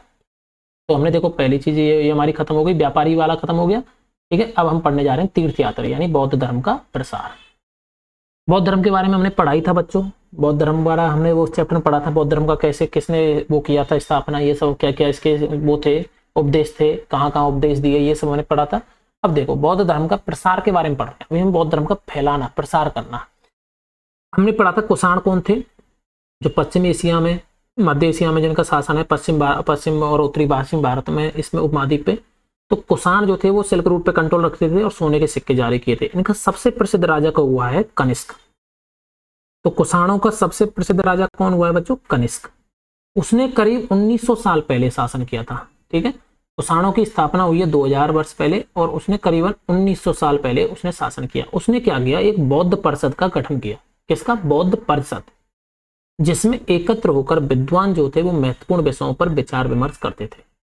यानी कि इसने क्या बनाई है, एक बौद्ध परिषद बनाई है, ठीक है। परिषद का मतलब आप जानते हैं कि जैसे कि बहुत सारे विद्वान जो है उसमें इकट्ठे होके क्या करते थे, महत्वपूर्ण जो विषय होती थी उन पे क्या करते थे बच्चों, चर्चाएं करते थे, ठीक है। बुद्ध की जीवनी बुद्ध चरित्र के रचनाकार कवि अश्वघोष। तो आपसे ये आपको याद रखना कि बुद्ध चरित्र के रचयिता कौन है, कवि अश्वघोष। और वो किसके दरबार में थे, ये आप याद रखना बच्चों। बुद्ध चरित्र के रचयिता कवि अश्वघोष, कौन है नाम उसका, कवि अश्वघोष। और ये किसके दरबार में है बच्चों, कनिष्क के दरबार में, कुषाण राजा उसके दरबार में रहते थे। अश्वघोष तथा अन्य बौद्ध विद्वानों ने अब संस्कृत में लिखना शुरू कर दिया था। इन्होंने क्या कर दिया था, अब संस्कृत में भी लिखना शुरू कर दिया था। इस समय बौद्ध धर्म की एक नई धारा महायान का विकास हुआ। बौद्ध धर्म की एक नई धारा आई जिसका नाम हो गया महायान। ठीक है, इसकी दो मुख्य विशेषताएं थी। पहले, मूर्तियों में बुद्ध की उपस्थिति सिर्फ कुछ संकेतों के माध्यम से दर्शाई जाती थी। मिसाल के तौर पर उनकी निर्वाण प्राप्ति को पीपल की पेड़ की मूर्ति के द्वारा दिखाया जाता था, पर अब बुद्ध की प्रतिमाएं बनाई जाने लगी। जैसे ये महायान जो धारा इन्होंने स्टार्ट की, एक नई धारा, क्या नाम दिया इसको, महायान। तो इसके स्टार्ट होने से पहले, इसके आरंभ होने से पहले क्या था कि जो बौद्ध की जो मूर्तियां बनाई गई, ठीक है, पहले जो मूर्तियां बनाई गई उनमें क्या बौद्ध की कोई इमेज नहीं बनाई गई थी। उसमें केवल क्या है कि एक पेड़ की, पीपल के पेड़ की एक मूर्ति बनाई जाती थी। ठीक है, तो मिसाल के तौर पे जो उनकी निर्वाण प्राप्ति थी तो उसको क्या बनाया गया था, पीपल के पेड़ से दिखाया गया था। क्योंकि आपको पता है पीपल के पेड़ के नीचे उनको ज्ञान की प्राप्ति हुई थी, निर्वाण प्राप्ति हुई थी।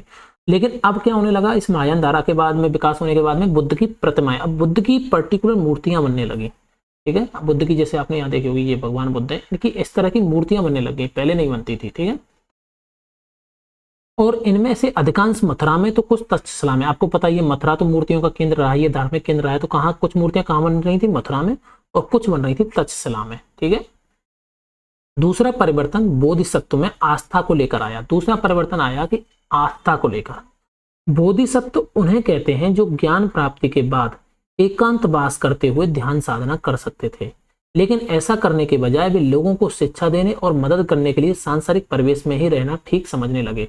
तो इन्होंने ये कहा कि जैसे पहले बोधिसत्व में, पहले जो भगवान बुद्ध ने बोधिसत्व में ये कहा कि आप ज्ञान प्राप्ति के लिए क्या करिए, एकांतवास में रहते हुए ध्यान की बात साधना करिए। ठीक है, लेकिन अब ऐसा करने की बजाय उन्होंने ये कहा कि लोगों को शिक्षित करो आप और लोगों को ज्ञान दो, और उसके लिए आप सांसारिक परिवेश में, संसार में भी रह सकते हैं। सांसारिक जो परिवेश है उसके बीच में आप रह सकते हो। पहले उनको अलग रहना पड़ता था।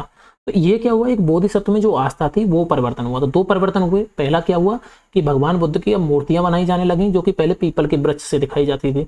दूसरा हुआ कि जो आस्था थी बोधिसत्व में उसमें परिवर्तन हुआ। उसमें यह कहा गया कि अब जो है आप ज्ञान प्राप्ति के लिए एकांतवास करते हुए ध्यान साधना की बजाय आप ध्यान, जब आपको ज्ञान की प्राप्ति हो जाए तो आप लोगों को शिक्षा दीजिए और उनकी मदद भी करिए, और आप सांसारिक परिवेश में भी रह सकते हो। धीरे धीरे ये जो बोधिसत्व की जो पूजा थी ये लोकप्रिय हो गई। ठीक है, और पूरे मध्य एशिया, चीन और बाद में कोरिया और जापान तक फैल गई। कहाँ कहाँ फैल गई बच्चों, मध्य एशिया में, चीन में, कोरिया और जापान। ठीक है, यहाँ तक फैल गई। आपको मैं मैप में दिखा देता हूँ बच्चों, रुकिए। तो बच्चों बाद में क्या है कि उसमें लिखा है जापान। ये आप देख रहे हैं ये लाल लाल सा, ये जापान है। और मैं आपको दिखाता हूँ यहाँ मार करके, ये है जापान। ठीक है, ये जापान है, और ये है आपका कोरिया, ये पूरा कोरिया है। ये तो आपको दिख रहा है ये चाइना, और इधर का ये मध्य एशिया, ये सब क्षेत्र है जो मध्य एशिया, यहाँ तक ये बोधिसत्व ये वाला पहुंच गया था यहाँ पे। ठीक है, तो इसमें दिखाया है कि धीरे धीरे बोधिसत्व की पूजा काफी लोकप्रिय हो गई पूरे मध्य एशिया में, एशिया के मध्य में, चीन में, बाद में कोरिया में, और जापान तक भी ये फैल गई बोधिसत्व की जो पूजा थी। बौद्ध धर्म का प्रसार पश्चिमी और दक्षिणी भारत में हुआ। पश्चिमी भारत में भी हुआ और दक्षिणी भारत यानी नीचे की साइड में, जहां बौद्ध भिक्षुओं के रहने के लिए पहाड़ों में दर्जन गुफाएं खोदी गई। तो यहाँ पे अभी भी आपको ये गुफाएं मिलती हैं जिसको हम देखते हैं। तो बौद्ध भिक्षुओं के रहने के लिए पहाड़ों में दर्जन क्या खोदी गई बच्चों, गुफाएं खोदी गई। ठीक है, इनमें से कुछ गुफाएं जो थी वो राजा और रानियों के आदेश पर बनाई गई, तो कुछ व्यापारियों और कृषकों द्वारा। यानी कुछ गुफाएं किन के आदेश में बनाई गई, राजा और रानियों के आदेश पर, और कुछ बनाई गई व्यापारियों और कृषकों के द्वारा, क्योंकि व्यापारी धर्म भी इनको मानता था, बौद्ध धर्म को, और कृषक भी इनकी पूजा करना चाहते थे, सेवा करना चाहते थे, तो इन्होंने बनाई। इनमें से ज्यादातर जो गुफाएं वो पश्चिमी घाट के दर्रों के पास बनाई गई। ये हमारा जैसे भारत देश है, ये भारत का पश्चिमी भाग है, तो इसमें जो पश्चिमी घाट है, ठीक है, समुद्र के पास वाला इलाका, इसमें जो दर्रे थे इनके पास में ये गुफाएं बनाई गई। ठीक है, दक्कन के शहरों तथा तटों के समृद्ध बंदरगाहों और इनसे जोड़ने वाली सड़कें भी इन्हीं दर्रों से होकर गुजरती हैं। जैसे कि दक्कन के जो शहर थे, दक्कन मतलब दक्षिण के जो शहर थे, और तटों के जो समृद्ध बंदरगाह थे, जैसे यहाँ पे दक्षिण भाग था, इस पे जो शहर थे, यहाँ पे अंदर वाले जो शहर थे और जो बंदरगाह थे, तो इनको जैसे जोड़ने वाली जो दर्रे थे, सड़कें थी, वो भी इन्हीं दर्रों से होकर गुजरती थी। और इनके पास में इनके पास में क्या बनाई गई बच्चों, ये गुफाएं बनाई गई थी, ठीक है, दर्रों के पास में। तो ऐसा लगता है कि यात्रा करने वाले व्यापारी जो थे इन गुफाओं वाले मठों में विश्राम के लिए रुकते थे। तो हो सकता है व्यापारी जैसे यहाँ इन शहरों से आके दक्कन के जो तट होते थे यहाँ तक आते होंगे, तो वो क्या करते हैं, वो भी इन गुफाओं में रुकते होंगे। और बौद्ध भिक्षुओं के लिए भी ये गुफाएं बनाई गई थी, क्योंकि ये उसी मार्ग पे है, ठीक है। बौद्ध धर्म दक्षिण पूर्व की ओर श्रीलंका, अब दक्षिण पूर्व की ओर जैसे मैंने आपको बता दिया कौन कौन से देश थे बच्चों, एक तो जापान था, जापान के पास में कौन है आपका, कोरिया है, और वहीं पर चीन है, और मध्य एशिया, यहाँ तक ये फैल गया था, मध्य एशिया तक, ठीक है, यहाँ तक ये फैल गया था हमारा, क्या था, बौद्ध धर्म। अब जो बौद्ध धर्म है बच्चों वो दक्षिण पूर्व की ओर, अगर हम दक्षिण पूर्व साउथ ईस्ट की बात करें तो श्रीलंका, यहाँ पे हमारा आपको पता है यहाँ पे श्रीलंका है, म्यांमार आपको पता है नॉर्थ ईस्ट के, यहाँ पे म्यांमार है जो नॉर्थ ईस्ट वाली वो है हमारी जो अरुणाचल प्रदेश, नागालैंड में आपको पता है ना म्यांमार कहाँ है, थाईलैंड इसके म्यांमार के यहाँ नीचे ही है थाईलैंड। और इंडोनेशिया भी यहीं पे एक वो है, ऐसे करके एक वो है, ठीक है, समद्वीप जैसा है इंडोनेशिया, समुद्री द्वीप सहित दक्षिण पूर्व एशिया के अन्य भागों में फैला। यहाँ पे भी ये क्या कर गया था बच्चों, फैल गया था। देखो मैं यहाँ पे इसमें दिखा देता हूँ, देखो आपका म्यांमार कहाँ हो गया, देखो ये रहा म्यांमार के नीचे थाईलैंड, ये हो गया म्यांमार, ये हो गया थाईलैंड, ये हो गया आपका यहाँ पे इंडोनेशिया, ये पूरा इंडोनेशिया हो गया, ये इंडोनेशिया है ये, ठीक है, यहाँ तक ये फैल गया था, ठीक है, इंडोनेशिया यहाँ तक ये फैल गया था हमारा कौन सा धर्म है, ये बौद्ध धर्म, ठीक है। तो बौद्ध धर्म कहाँ कहाँ तक फैला आपको पता चल गया। देखो ये मूर्तियां आपको दिख रही हैं, ये खड़ी है, एक बैठी हुई मूर्तियां है। मथुरा में बनी जो है बुद्ध की एक प्रतिमा का चित्र, ये बाएं वाली ये जो मूर्ति है ये मथुरा में बनी है, और ये जो मूर्ति है ये तक्षशिला में बनी है, ठीक है, इन दोनों में आप अंतर देखेंगे। तक्षशिला में बनी बुद्ध की प्रतिमा का चित्र, इन चित्रों को देखकर इनके बीच समानता और असमानता बतानी है। आप देखो ये मूर्ति जो बनी है ये मथुरा की है, ये मथुरा की है, और ये तक्षशिला की है, इनमें अंतर बताओ। अंतर आपको दिखेगा, एक तो ये मूर्ति खड़ी है और ये मूर्ति बैठी हुई है, एक अंतर तो ये दिखेगा। दूसरा इसमें आप देख रहे हैं पीछे की साइड में इसमें ये निर्माण की प्राप्ति हो चुकी है, इस तरह से इसे दिखाया गया है, ठीक है। और यहाँ पे क्या है कि ये वो दिखाते हैं ना और भगवान के पीछे आपने देखा होगा इस तरह का, लेकिन इस मूर्ति में ये नहीं है, ठीक है बच्चों, ये आपको दिख रहा है। इसमें ध्यान मुद्रा में बैठे हुए हैं, इसमें खड़े हुए हैं, ठीक। इसमें एक यह है कि कपड़े ये पूरे इस पे दिखाए गए हैं, ठीक है, आप ये देख रहे हैं, और यहाँ पे कुछ लिखा हुआ भी है, ये इसमें अंतर है और ये समानताएं भी है, ठीक है। और दोनों में उपदेश दे रहे हैं, लेकिन उपदेश देने की स्थिति में है, दोनों में ये समानता है। फिर होता है कि थेरवाद नामक बौद्ध धर्म का आरंभिक रूप इन क्षेत्रों में कहीं अधिक प्रचलित था। किन क्षेत्रों में, इन क्षेत्रों में, ये जो क्षेत्र है इनमें थेरवाद था, ठीक है, इनमें कौन सा बात था, थेरवाद नामक बौद्ध धर्म का आरंभिक रूप इन्हीं क्षेत्रों में प्रचलित था, ठीक है। यहां तक आपको बता गया। ये सांची का स्तूप है, ये है, ये हो गया, यहाँ तक हमने पढ़ लिया, यहाँ तक कोई दिक्कत नहीं है, यहाँ तक आपको समझ में आ गया बच्चों। ये थेरवाद और ये जो ज्ञान बौद्ध धर्म की जो है ना जो धारा है इनके बारे में हम पढ़ेंगे बच्चों आगे चल के, है ना।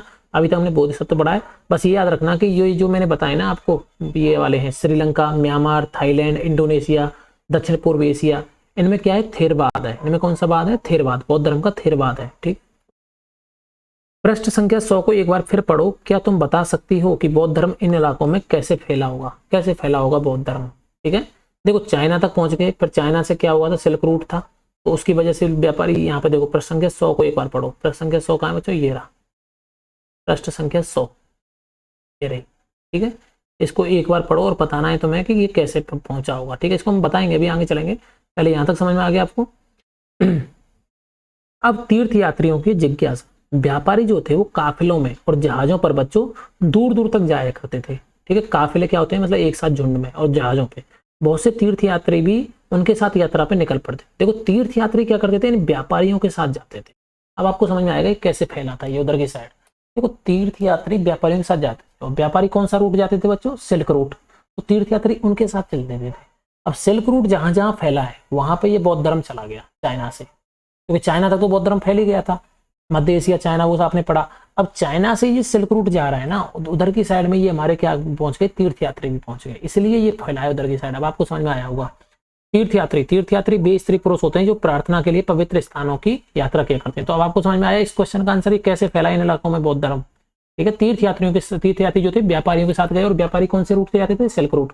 और वो मैंने आपको बताया था कि कौन सा समुद्री रास्ता लेते थे, चाइना से, इंडोनेशिया वाला, वो वाला, म्यांमार और ये वाला। इस तरह भारत की यात्रा पर आया चीनी बौद्ध तीर्थ यात्री फा सियेन काफी प्रसिद्ध है।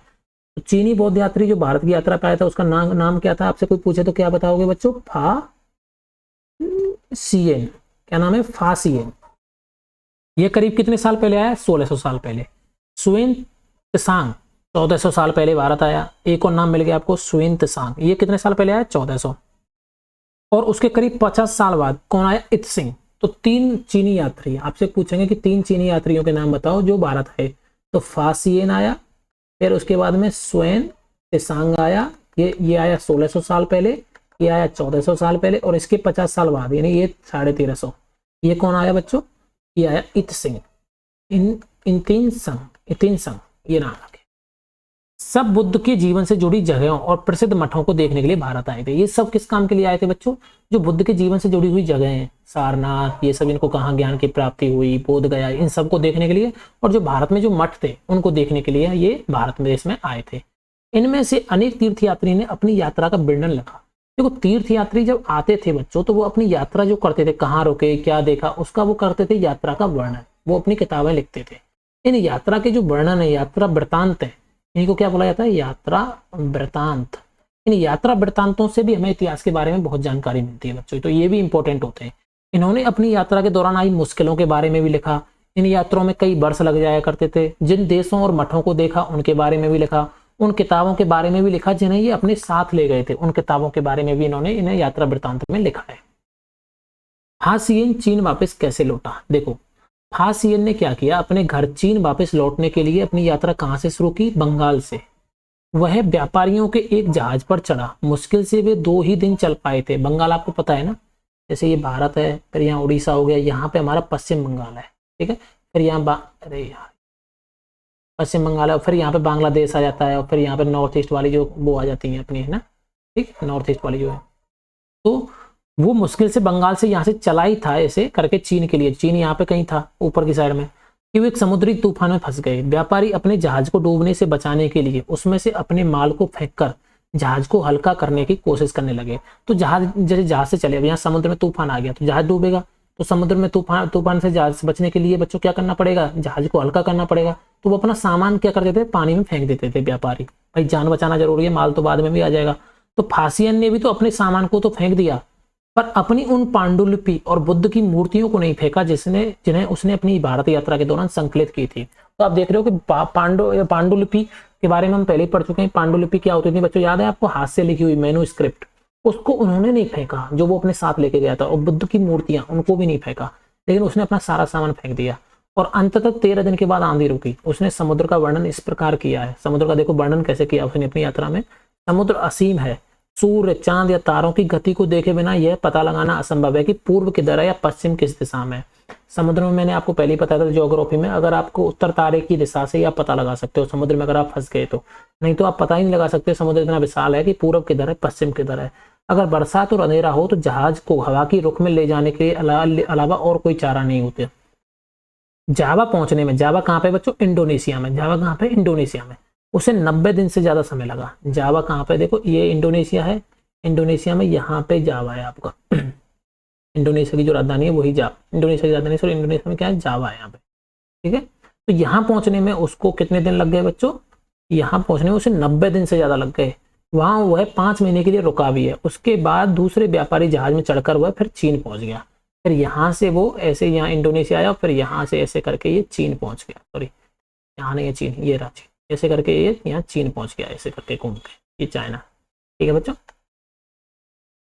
तो मानचित्र 6 में फासियन द्वारा तय किए गए रास्ते को ढूंढो। बताओ कि फासियन अपनी पांडुलिपियों और मूर्तियों को क्यों नहीं फेंकना चाहता था? क्योंकि ये क्या था कि उसकी यात्रा का एक वो था, एक तरह यात्रा का उसका परिणाम था। भाई उसने पूरी यात्रा की इन्हीं चीजों के लिए की, तो ये पूरी यात्रा का एक तरह से परिणाम था। और ये क्या था? इतिहास था एक तरह से, ठीक है। इसका वृत्तांत भी लिखा है, इससे लोगों को इसके बारे में जानकारी भी मिलती, तो वो ये सब फेंकना नहीं चाहता था। सुएन त्सांग जो था भूमार्ग से चीन वापस लौटा, और सुएन त्सांग जो था वो भूमार्ग से लौटा था। ये फासियन किससे लौटा? समुद्री मार्ग से। ये उत्तर पश्चिम और मध्य एशिया होकर। उसने सोने, चांदी और चंदन की लकड़ी की बनी बुद्ध की मूर्ति और 600 से भी ज्यादा पांडुलिपियां एकत्रित की थी। उसने क्या किया? सोने की, चांदी की, चंदन की, लकड़ी की बनी मूर्तियां ले गया था वो, और 600 से ज्यादा बच्चों पांडुलिपियां लेके आया था। इन्हें वह लगभग 20 घोड़ों पर लाद कर ले गया, पर इसमें से 50 पांडुलिपियां उस समय खो गई जब वो सिंधु नदी पार करते समय उसकी नाव पलट गई। जब सिंधु नदी पार करते समय जब उसकी नाव पलट गई तो 50 पांडुलिपियां उसकी खो गई। अपने जीवन का बाकी हिस्सा उसने बची हुई पांडुलिपियों का संस्कृत से चीनी अनुवाद करने में निकाल दिया। जो ये पांडुलिपियां थी ये संस्कृत भाषा में लिखी गई थी, फिर इसका उसने अनुवाद किया किसमें बच्चों, चीनी भाषा में। तो चीनी भाषा में अनुवाद करने में उसने अपना बच्चा कुचा जीवन निकाल दिया। किसने, स्वयं त्सांग ने। तो ये भी अपने साथ में ये लेके गया था। नालंदा, ये नालंदा आपने सुना होगा नालंदा के बारे में। नालंदा क्या था, एक प्रसिद्ध बौद्ध विद्या केंद्र था नालंदा, जो कहाँ पे था बच्चों, बिहार में। ठीक है, नालंदा विश्वविद्यालय भी है। ये एक शिक्षा का एक विशिष्ट केंद्र है। स्वयं त्सांग और अन्य तीर्थयात्री जो आए उन्होंने उस समय के सबसे प्रसिद्ध बौद्ध विद्या केंद्र बिहार नालंदा में अध्ययन किया। उन्होंने वहां पर जाकर अध्ययन किया। उसने नालंदा के बारे में इस प्रकार लिखा है कि यहाँ के शिक्षक योग्यता और बुद्धि में सबसे आगे हैं। उसने देखो चीन का ये है, उसने कितनी बड़ाई की और क्या लिखा है कि यहाँ के शिक्षक योग्यता और बुद्धि में सबसे आगे हैं।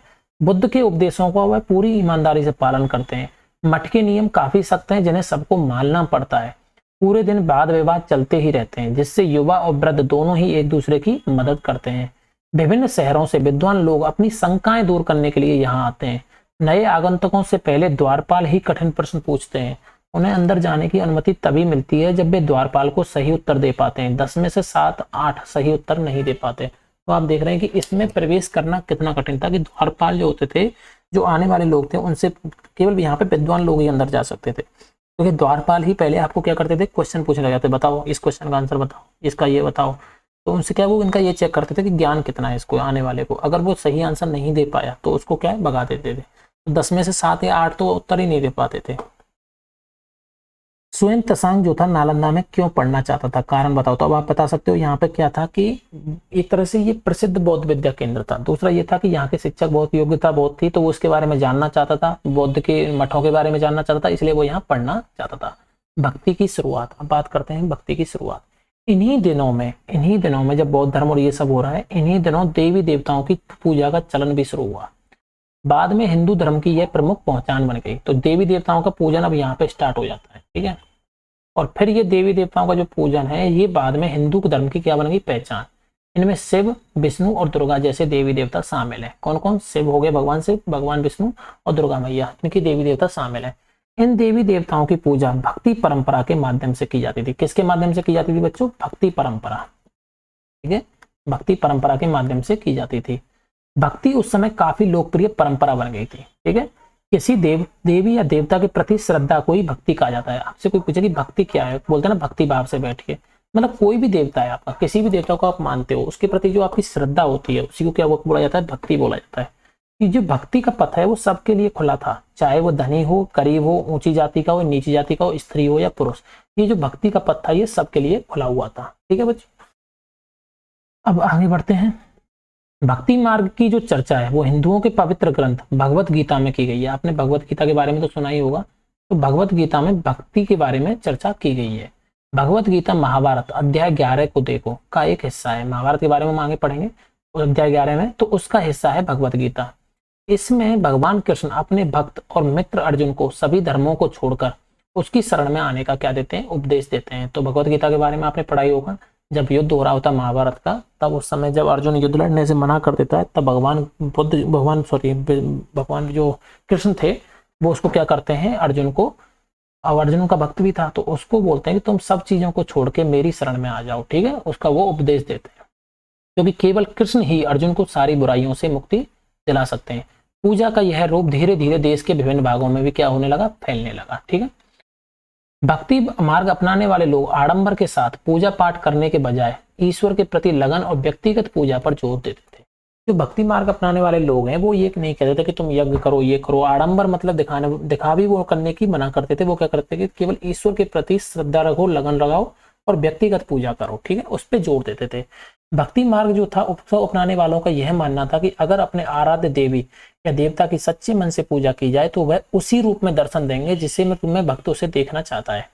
इसलिए आराध्य देवी या देवता मानव के रूप में भी हो सकते हैं या फिर सिंह, पेड़ या अन्य किसी भी रूप में। ठीक है, तो उन्होंने ये कहा, जो भक्ति जो भाव था उसमें ये स्टार्ट हुई कि आप जैसे कि मान लो कि आप किसान हैं, आप खेती करते हैं तो आप पेड़ों से और इनके बीच में रहते हैं, आप जंगल में रहते हैं तो आप पेड़ों के बीच में रहते हैं।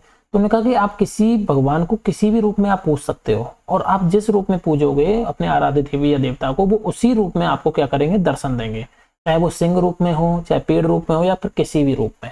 जैसे जैसे इस विचार को समाज द्वारा स्वीकृति मिलती गई, कलाकार देवी देवताओं की एक से बढ़कर एक खूबसूरत मूर्तियां तैयार करने लगे। जैसे आप ये देखो, ये मूर्ति है बराह अवतार की, बराह के रूप में विष्णु, एरन, मध्य प्रदेश की यह शानदार मूर्ति विष्णु के बराह रूप की है। पुराणों के अनुसार जल में जो डूबी पृथ्वी थी उसको बचाने के लिए विष्णु ने किसका रूप लिया था, बराह रूप लिया गया था। यहाँ पृथ्वी को एक स्त्री के रूप में दिखाया गया है। यहाँ पृथ्वी को देखो, ये पृथ्वी को यहाँ बचा रखा है इन्होंने, तो किसके रूप में दिखाया गया, स्त्री को। ये हमारे बराह विष्णु का अवतार है। ये कहाँ पे मिला है बच्चों, मध्य प्रदेश के एरन में। ठीक है, यहाँ तक आपको समझ में आ गया भक्ति के बारे में। भक्ति, भक्ति भज शब्द से बना है जिसका अर्थ है विभाजित करना या हिस्सेदारी। भक्ति जो शब्द है ये किससे बना है बच्चों, भज शब्द से बना है। इसका अर्थ होता है विभाजित करना या हिस्सेदारी। इसका अर्थ यह है कि भक्ति भगवान और भक्त के बीच परस्पर एक अंतरंग संबंध है। भक्ति भगवत या भगवान के प्रति झुकाव है। भगवत का एक अर्थ यह भी है कि जो अपने ऐश्वर्य तथा सुख को भक्तों के साथ बांटता है, यानी भक्त या भागवत अपने देवी देवता के भक्त का हिस्सेदार होता है। तो भक्ति का मतलब होता है, देखो बच्चों, विभाजित करना। भज शब्द से बना जिसका अर्थ है विभाजित करना। इसका अर्थ यह होता है कि जो भक्ति है वो भगवान और भक्त के बीच एक संबंध है। भगवान और भक्त के बीच क्या है, बंटवारा हो रहा है, विभाजित हो रही है, चीजें बट रही हैं एक दूसरे के प्रति। भक्ति क्या है, भगवत या भगवान के प्रति झुकाव है हमारा। ठीक, और भगवत का अर्थ ये भी हो जाता है कि जैसे भगवान है, भगवान के जो सुख है, ऐश्वर्य है, वो हमारे साथ बांट रहे हैं। ठीक है, इसी को क्या बोल दिया गया, भक्ति बोल दिया गया।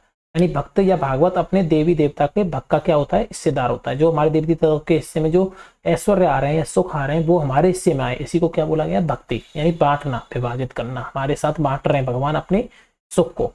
एक भक्त द्वारा लिखी गई एक कविता। अधिकांश भक्ति साहित्य हमें यही बताते हैं कि धन, ऐश्वर्य या ऊंचे पद के जरिए कभी ईश्वर से आत्मीयता नहीं बन सकती। मतलब अधिकांश भक्ति साहित्य ये बताते हैं बच्चों कि आप धन के बल पर या ऐश्वर्य के बल पर या ऊंचे पद के बल पर आप कभी ईश्वर से आत्मीयता नहीं बना सकते।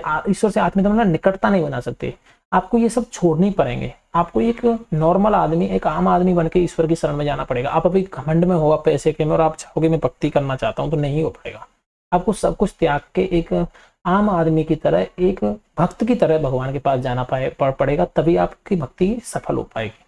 करीब 1400 साल पहले शिव भक्त अप्पार द्वारा तमिल में लिखी एक कविता का यह एक अंश है। अप्पार एक बेल्लाल था। बेल्लाल आपको पता है ना कौन थे, जिनके पास में बहुत ज्यादा जमीन थी तमिल में।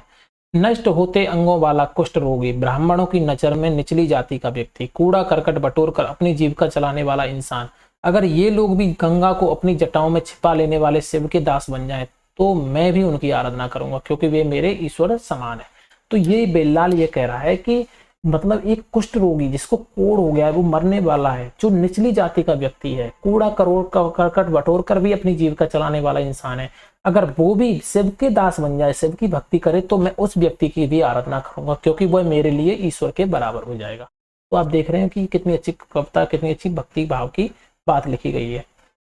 कभी सामाजिक प्रतिष्ठा और भक्ति में किसको ज्यादा महत्व देते थे, भक्ति को। ठीक है, देवी देवताओं का विशेष सम्मान होता था, इसलिए विशेष जगहों पर ही इन्हीं मूर्तियों को रखा जाता था। इन स्थानों को क्या कहते थे, मंदिर कहते थे। जहाँ पे देवी देवताओं की मूर्तियां रखी जाती थी उस स्थान को क्या कहते थे, मंदिर। मंदिर के बारे में हम पढ़ेंगे आगे चैप्टर में। भक्ति परंपरा ने चित्रकला, शिल्पकला और स्थापत्य कला के माध्यम से अभिव्यक्ति की प्रेरणा दी। जो भक्ति परंपरा थी उसमें फिर क्या, चित्रकला आई, जगह जगह चित्र बनाए गए भगवान के, शिल्पकला आई, मूर्तियां बनाई गई, और स्थापत्य कला जो मंदिर बनाए गए। इससे क्या हुआ कि अभिव्यक्ति की प्रेरणा दी है कि भगवान के पास जाके आप भक्त जो है वो अपनी दुखों को, अपनी जो भक्ति है उसको प्रकट कर सकता है। अब हिंदू शब्द जो है इंडिया शब्द की तरह ही सिंधु या इंडस से निकला है। यह शब्द अरबों और ईरानियों द्वारा उन लोगों के लिए उपयोग किया जाता था जो सिंधु नदी के पूर्व में रहते थे। जो सिंधु नदी पश्चिम में यहाँ बहती है, हमारे यहाँ हिमालय की साइड से, यहाँ से निकल के और ऐसे करके पाकिस्तान साइड में बहती है, ऐसे है ना, उत्तर पश्चिम वाले इलाके में, जो राजस्थान के ऊपर वाला इलाका ना, पंजाब और इसके अलावा ये पाकिस्तान वाला इलाका है, तो यहाँ पे बहती है सिंधु नदी। ठीक है, तो जो सिंधु नदी के पूर्व में रहते थे, यानी इधर साइड में रहते थे, इनको लिए ये प्रयुक्त किया गया था। ये शब्द उनके धार्मिक विश्वास तथा सांस्कृतिक परंपराओं के लिए भी क्या होता था, प्रयुक्त होता था। यह शब्द जो था ऐसे लोगों के धार्मिक विश्वास और सांस्कृतिक परंपराओं के लिए भी प्रयुक्त होता था।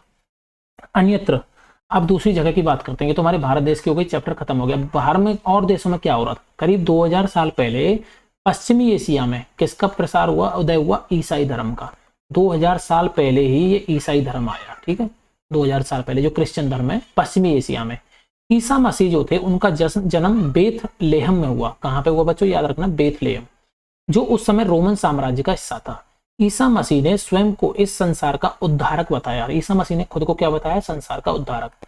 उन्होंने दूसरों को प्यार देने और उसी तरह दूसरों पर विश्वास करने का उपदेश दिया। उन्होंने क्या कहा कि दूसरों को प्यार देने और उसी तरह दूसरों पर विश्वास करने का उन्होंने उपदेश दिया।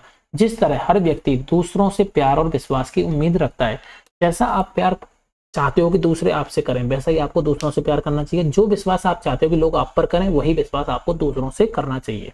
ये ईसा मसीह ने उपदेश दिए। बाइबल में ईसा मसीह के उपदेश की बातें लिखी हैं। यहाँ इसका एक अंश दिया गया है, धन्य है वे लोग जो धर्म और न्याय के लिए भूखे प्यासे रहते हैं। ईसा मसीह ने क्या कहा है कि धन्य है वे लोग जो धर्म के लिए और न्याय के लिए भूखे प्यासे रहते हैं, उनकी कामनाएं पूरी होंगी। जो दयालु हैं वे धन्य हैं, क्योंकि उन्हें दया मिलेगी। धन्य हैं वे जो दिल से पवित्र हैं, क्योंकि वे ईश्वर के दर्शन कर सकेंगे। धन्य हैं वे जो शांति स्थापित करते हैं, वही ईश्वर की संतान कहलाएंगे। ठीक है। ईसा मसीह के उपदेश साधारण लोगों को बहुत पसंद आए और धीरे धीरे ये पश्चिमी एशिया, अब ये जो ईसाई धर्म था ये एक्चुअली स्टार्ट हुआ आपका कहाँ पे, पश्चिमी एशिया में, और धीरे धीरे ये पश्चिमी एशिया से गया अफ्रीका में और फिर यूरोप में फैल गया। ठीक है। रोमन साम्राज्य से कहाँ पहुंच गया, पश्चिमी एशिया, अफ्रीका और यूरोप में। ईसा मसीह की मृत्यु के 100 सालों के बाद ही भारतीय उपमहाद्वीप के पश्चिमी तट पर पहले ईसाई धर्म प्रचारक पश्चिमी एशिया से आए। तो जो हमारे भारत देश में जो ईसाई धर्म की जो मतलब फैलाने का जो स्टार्टिंग हुआ, ईसाई धर्म प्रचारक जो आया वो हमारे पश्चिमी तट पर, ठीक है। जैसे मैंने बताया ना आपको 2 तट हैं, मैं ज्योग्राफी में बता ही चुका हूँ, ऐसे ही बताता हूँ। ये दक्षिणी भारत है ऐसे करके, ये ऐसे करके, तो ये हो गया पश्चिमी तट और ये है पूर्वी तट। तो इस पश्चिमी तट पे सबसे पहले ये आए थे पश्चिमी एशिया से, ठीक है, भारत आए थे ईसाई धर्म को फैलाने वाले प्रचारक। मानचित्र 6 पृष्ठ संख्या 76-77 पता लगाओ कि किस रास्ते से ईसाई धर्म प्रचारक भारत आए होंगे। वही रास्ता था सेम, सिल्क रूट वाला और ये व्यापार वाला, यहाँ तक आते थे। केरल के ईसाइयों को सीरियाई ईसाई कहा जाता है। केरल के जो ईसाई हैं उनको क्या कहा जाता है, केरल यहीं पर है, पश्चिमी तट पे है, दक्षिण पश्चिमी तट पे, इनको क्या कहा जाता है, सीरियाई ईसाई, क्योंकि संभवतः वे पश्चिमी एशिया से आए थे। क्योंकि कहाँ से आए थे, पश्चिमी एशियाई, और वे विश्व के सबसे पुराने ईसाइयों में से एक है। सबसे पुराने ईसाइयों में से कौन है, एक है पश्चिमी एशिया वाले, और संभवतः जो केरल वाले हैं। ठीक है। अब देखो बच्चों, यहाँ तक हमारा पूरा हो चुका है ये, ठीक है। निम्नलिखित के उपयुक्त जोड़े बनाओ। दक्षिणापथ के स्वामी मोवेंदार, अश्वघोष, बोधिसत्व, स्वयं तसांग। दक्षिणापथ के जो स्वामी थे वो कौन थे, सातवाहन शासक। ठीक। मोवेंदार कौन थे, चोल, चेर और पांड्य, 3 जो शासक परिवार थे बताए थे। अश्वघोष ने क्या लिखा था, बुद्ध चरित्र। बोधिसत्व, स्वयं तसांग क्या था, चीनी यात्री, और बोधिसत्व क्या था, महायान बौद्ध धर्म। यहां तक आपको समझ में आ गया। तो 2 ये धाराएं थी, महायान और थेरवाद। ठीक है। राजा सिल्क रूट पर अपना नियंत्रण क्यों कायम करना चाहते थे, मैं आपको बता ही चुका हूँ सिल्क रूट पर क्यों कायम करना चाहते थे नियंत्रण, क्योंकि वहां से कर लेते थे, व्यापारी वहां से जाते थे, ठीक है, तो उनसे कर लेते थे, भेंट लेते थे, इसलिए वो नियंत्रण करना चाहते थे। व्यापार तथा व्यापारिक रास्तों के बारे में जानने के लिए इतिहासकार किन किन साक्ष्यों का उपयोग करते हैं। ऑब्वियसली बात है कि जो आपकी जो व्यापारियों की जो यात्रा वृत्तांत है, उन सबका, तीर्थयात्री जो हैं और जो उन्होंने अपने धर्म इतिहासकार जो लिखे, उन्होंने अपने तीर्थयात्री जो थे उन्होंने जो लिखा है उसके बाद उससे उसका पता लगाते हैं। या फिर क्या होता है कि जैसे कहीं पे केरल में क्या चीज़ मिली है, मसाले कहाँ मिले हैं, सोने के सिक्के कहाँ मिले हैं, उन चीज़ों का भी पता लगाते हैं। किस किस रास्ते पे ये सारी चीज़ें मिलती गई हैं, तो उन सब चीज़ों से क्या है, व्यापारिक रास्तों के बारे में जानकारी मिलती है, पत्थरों से, इन सब चीज़ों से। भक्ति की प्रमुख विशेषताएं क्या थी, भक्ति की प्रमुख विशेषताएं क्या थी बच्चों, बताओ। भक्ति के बारे में आपने पढ़ा था ना, ये रहा भक्ति की प्रमुख विशेषताएं क्या थी। देखो ये रही भक्ति की विशेषता एक तो ये थी कि इसमें देवी देवताओं की पूजा जो है भक्ति के माध्यम से की जाती थी। इसमें मूर्ति पूजा थी। भक्ति का पथ सबके लिए खुला था, चाहे धर्म के हो, किसी भी गरीब नीची जाति नीची जाति का हो। और भगवत जो गीता है इससे इसको लिया गया है। और भक्ति मार्ग अपनाने वाले लोग हैं उनको आडंबर के साथ पूजा पाठ करने की बजाय ईश्वर के प्रति लगन और व्यक्तिगत पूजा पे जोर दिया गया है। और भक्ति की विशेषता ये थी कि आप इसमें भक्त जो है वो भगवान को किसी भी रूप में देख सकता है, चाहे वो पेड़ हो, सिंह हो या किसी भी रूप में हो। ठीक है बच्चों, तो ये सब क्या है, भक्ति की विशेषताएं थी। चीनी तीर्थयात्री भारत क्यों आए थे? ये बौद्ध धर्म के बारे में जानने के लिए और बौद्ध धर्म के मठ को जानने के लिए, इन सब के लिए, नालंदा विश्वविद्यालय के बारे में जानने के लिए, यहाँ की योग्यता शिक्षकों के बारे में जानने के लिए क्या करते थे? भारत आते थे, मठों को ये सब देखने के लिए। साधारण लोगों का भक्ति के प्रति आकर्षित होने का कौन सा कारण होता है? साधारण लोग जो है उनका भक्ति के प्रति आकर्षित वो क्यों होते हैं? देखो, साधारण लोगों के लिए एक तो क्या है कि ये आसान है। एक तो आज में आप इसमें कोई भी देवता, कोई भी देवी देवता जो आप चाहते हैं उसकी पूजा कर सकते हैं, ठीक है। दूसरी बात यह है कि भक्ति में क्या है कि गरीब अमीर, जाति पाति धर्म, इन सब का कोई वो नहीं है। आप किसी भी धर्म के हो, आप किसी भी भगवान की पूजा कर सकते हो, इसका इससे कोई लेना देना नहीं है, ठीक है। और ये क्या है कि दूसरा ये है कि जो भक्ति का जो माध्यम है वो बहुत आसान है। इसमें आपको आडंबर, यज्ञ, ये सब ज्यादा पैसा खर्च करने की जरूरत नहीं है। आप केवल भगवान से निकटता रखिए, आप अपना बल, ऐश्वर्य, ये सब जो चीजें हैं, जो आपकी शान शौकत है, ये अलग रख दीजिए। आप केवल एक भक्त की तरह भगवान से पूजा कर सकते हैं, जो साधारण लोगों के लिए क्या था, बहुत आसान था। तो इस वजह से साधारण लोग जो थे वो भक्ति के प्रति आकर्षित हुए थे। तो यहाँ पे इस तरह से हमारा ये चैप्टर हो जाता है खत्म, ये आप देख सकते हैं, ठीक है। तो ये चैप्टर हो गया हमारा समाप्त। कौन सा चैप्टर था? ये था हमारा चैप्टर नंबर 9। तो आपको ये सब समझ में आ गया होगा, डिटेल में मैंने पूरा पढ़ाई दिया है। बाकी कुछ कुछ चीज़ें हैं जैसे बौद्ध धर्म के जो महायान, थेरवाद, ये सब चीज़ें जो डिटेल में आप आगे पढ़ोगे। यहाँ पे इतना ज़्यादा बताने का कोई मतलब नहीं है क्योंकि ये बेसिक है। जैसे जैसे आने वाली क्लासेज हैं आपको बौद्ध धर्म पे पूरा पूरा एक चैप्टर मिलेगा, पूरे उसके आपको क्या क्या उपदेश थे, कहाँ कहाँ उनके वो मिले हैं, अवशेष, ये सब आपको आगे जाके अभिलेख मिले हैं, ये सब आपको आगे जाके पढ़ना ही है, ठीक है। तो मैंने जितना डिटेल में था उतना बता दिया, सारे क्वेश्चन सॉल्व करा दिए। केवल आपको अगर वीडियो अच्छे लग रहे हो तो आप अपने दोस्तों के साथ में लाइक और सब्सक्राइब करना ना भूलिएगा, ये आपका काम है। बाकी मैं अपना काम करता रहूँगा, आप टेंशन लेने की जरूरत नहीं है। आपको सारे चैप्टर्स आपको 1 बाय 1 मिलते रहेंगे। अभी हम अगला चैप्टर स्टार्ट करेंगे, चैप्टर नंबर 10, जो कि चैप्टर नंबर 10 है बच्चों आपका ये वाला।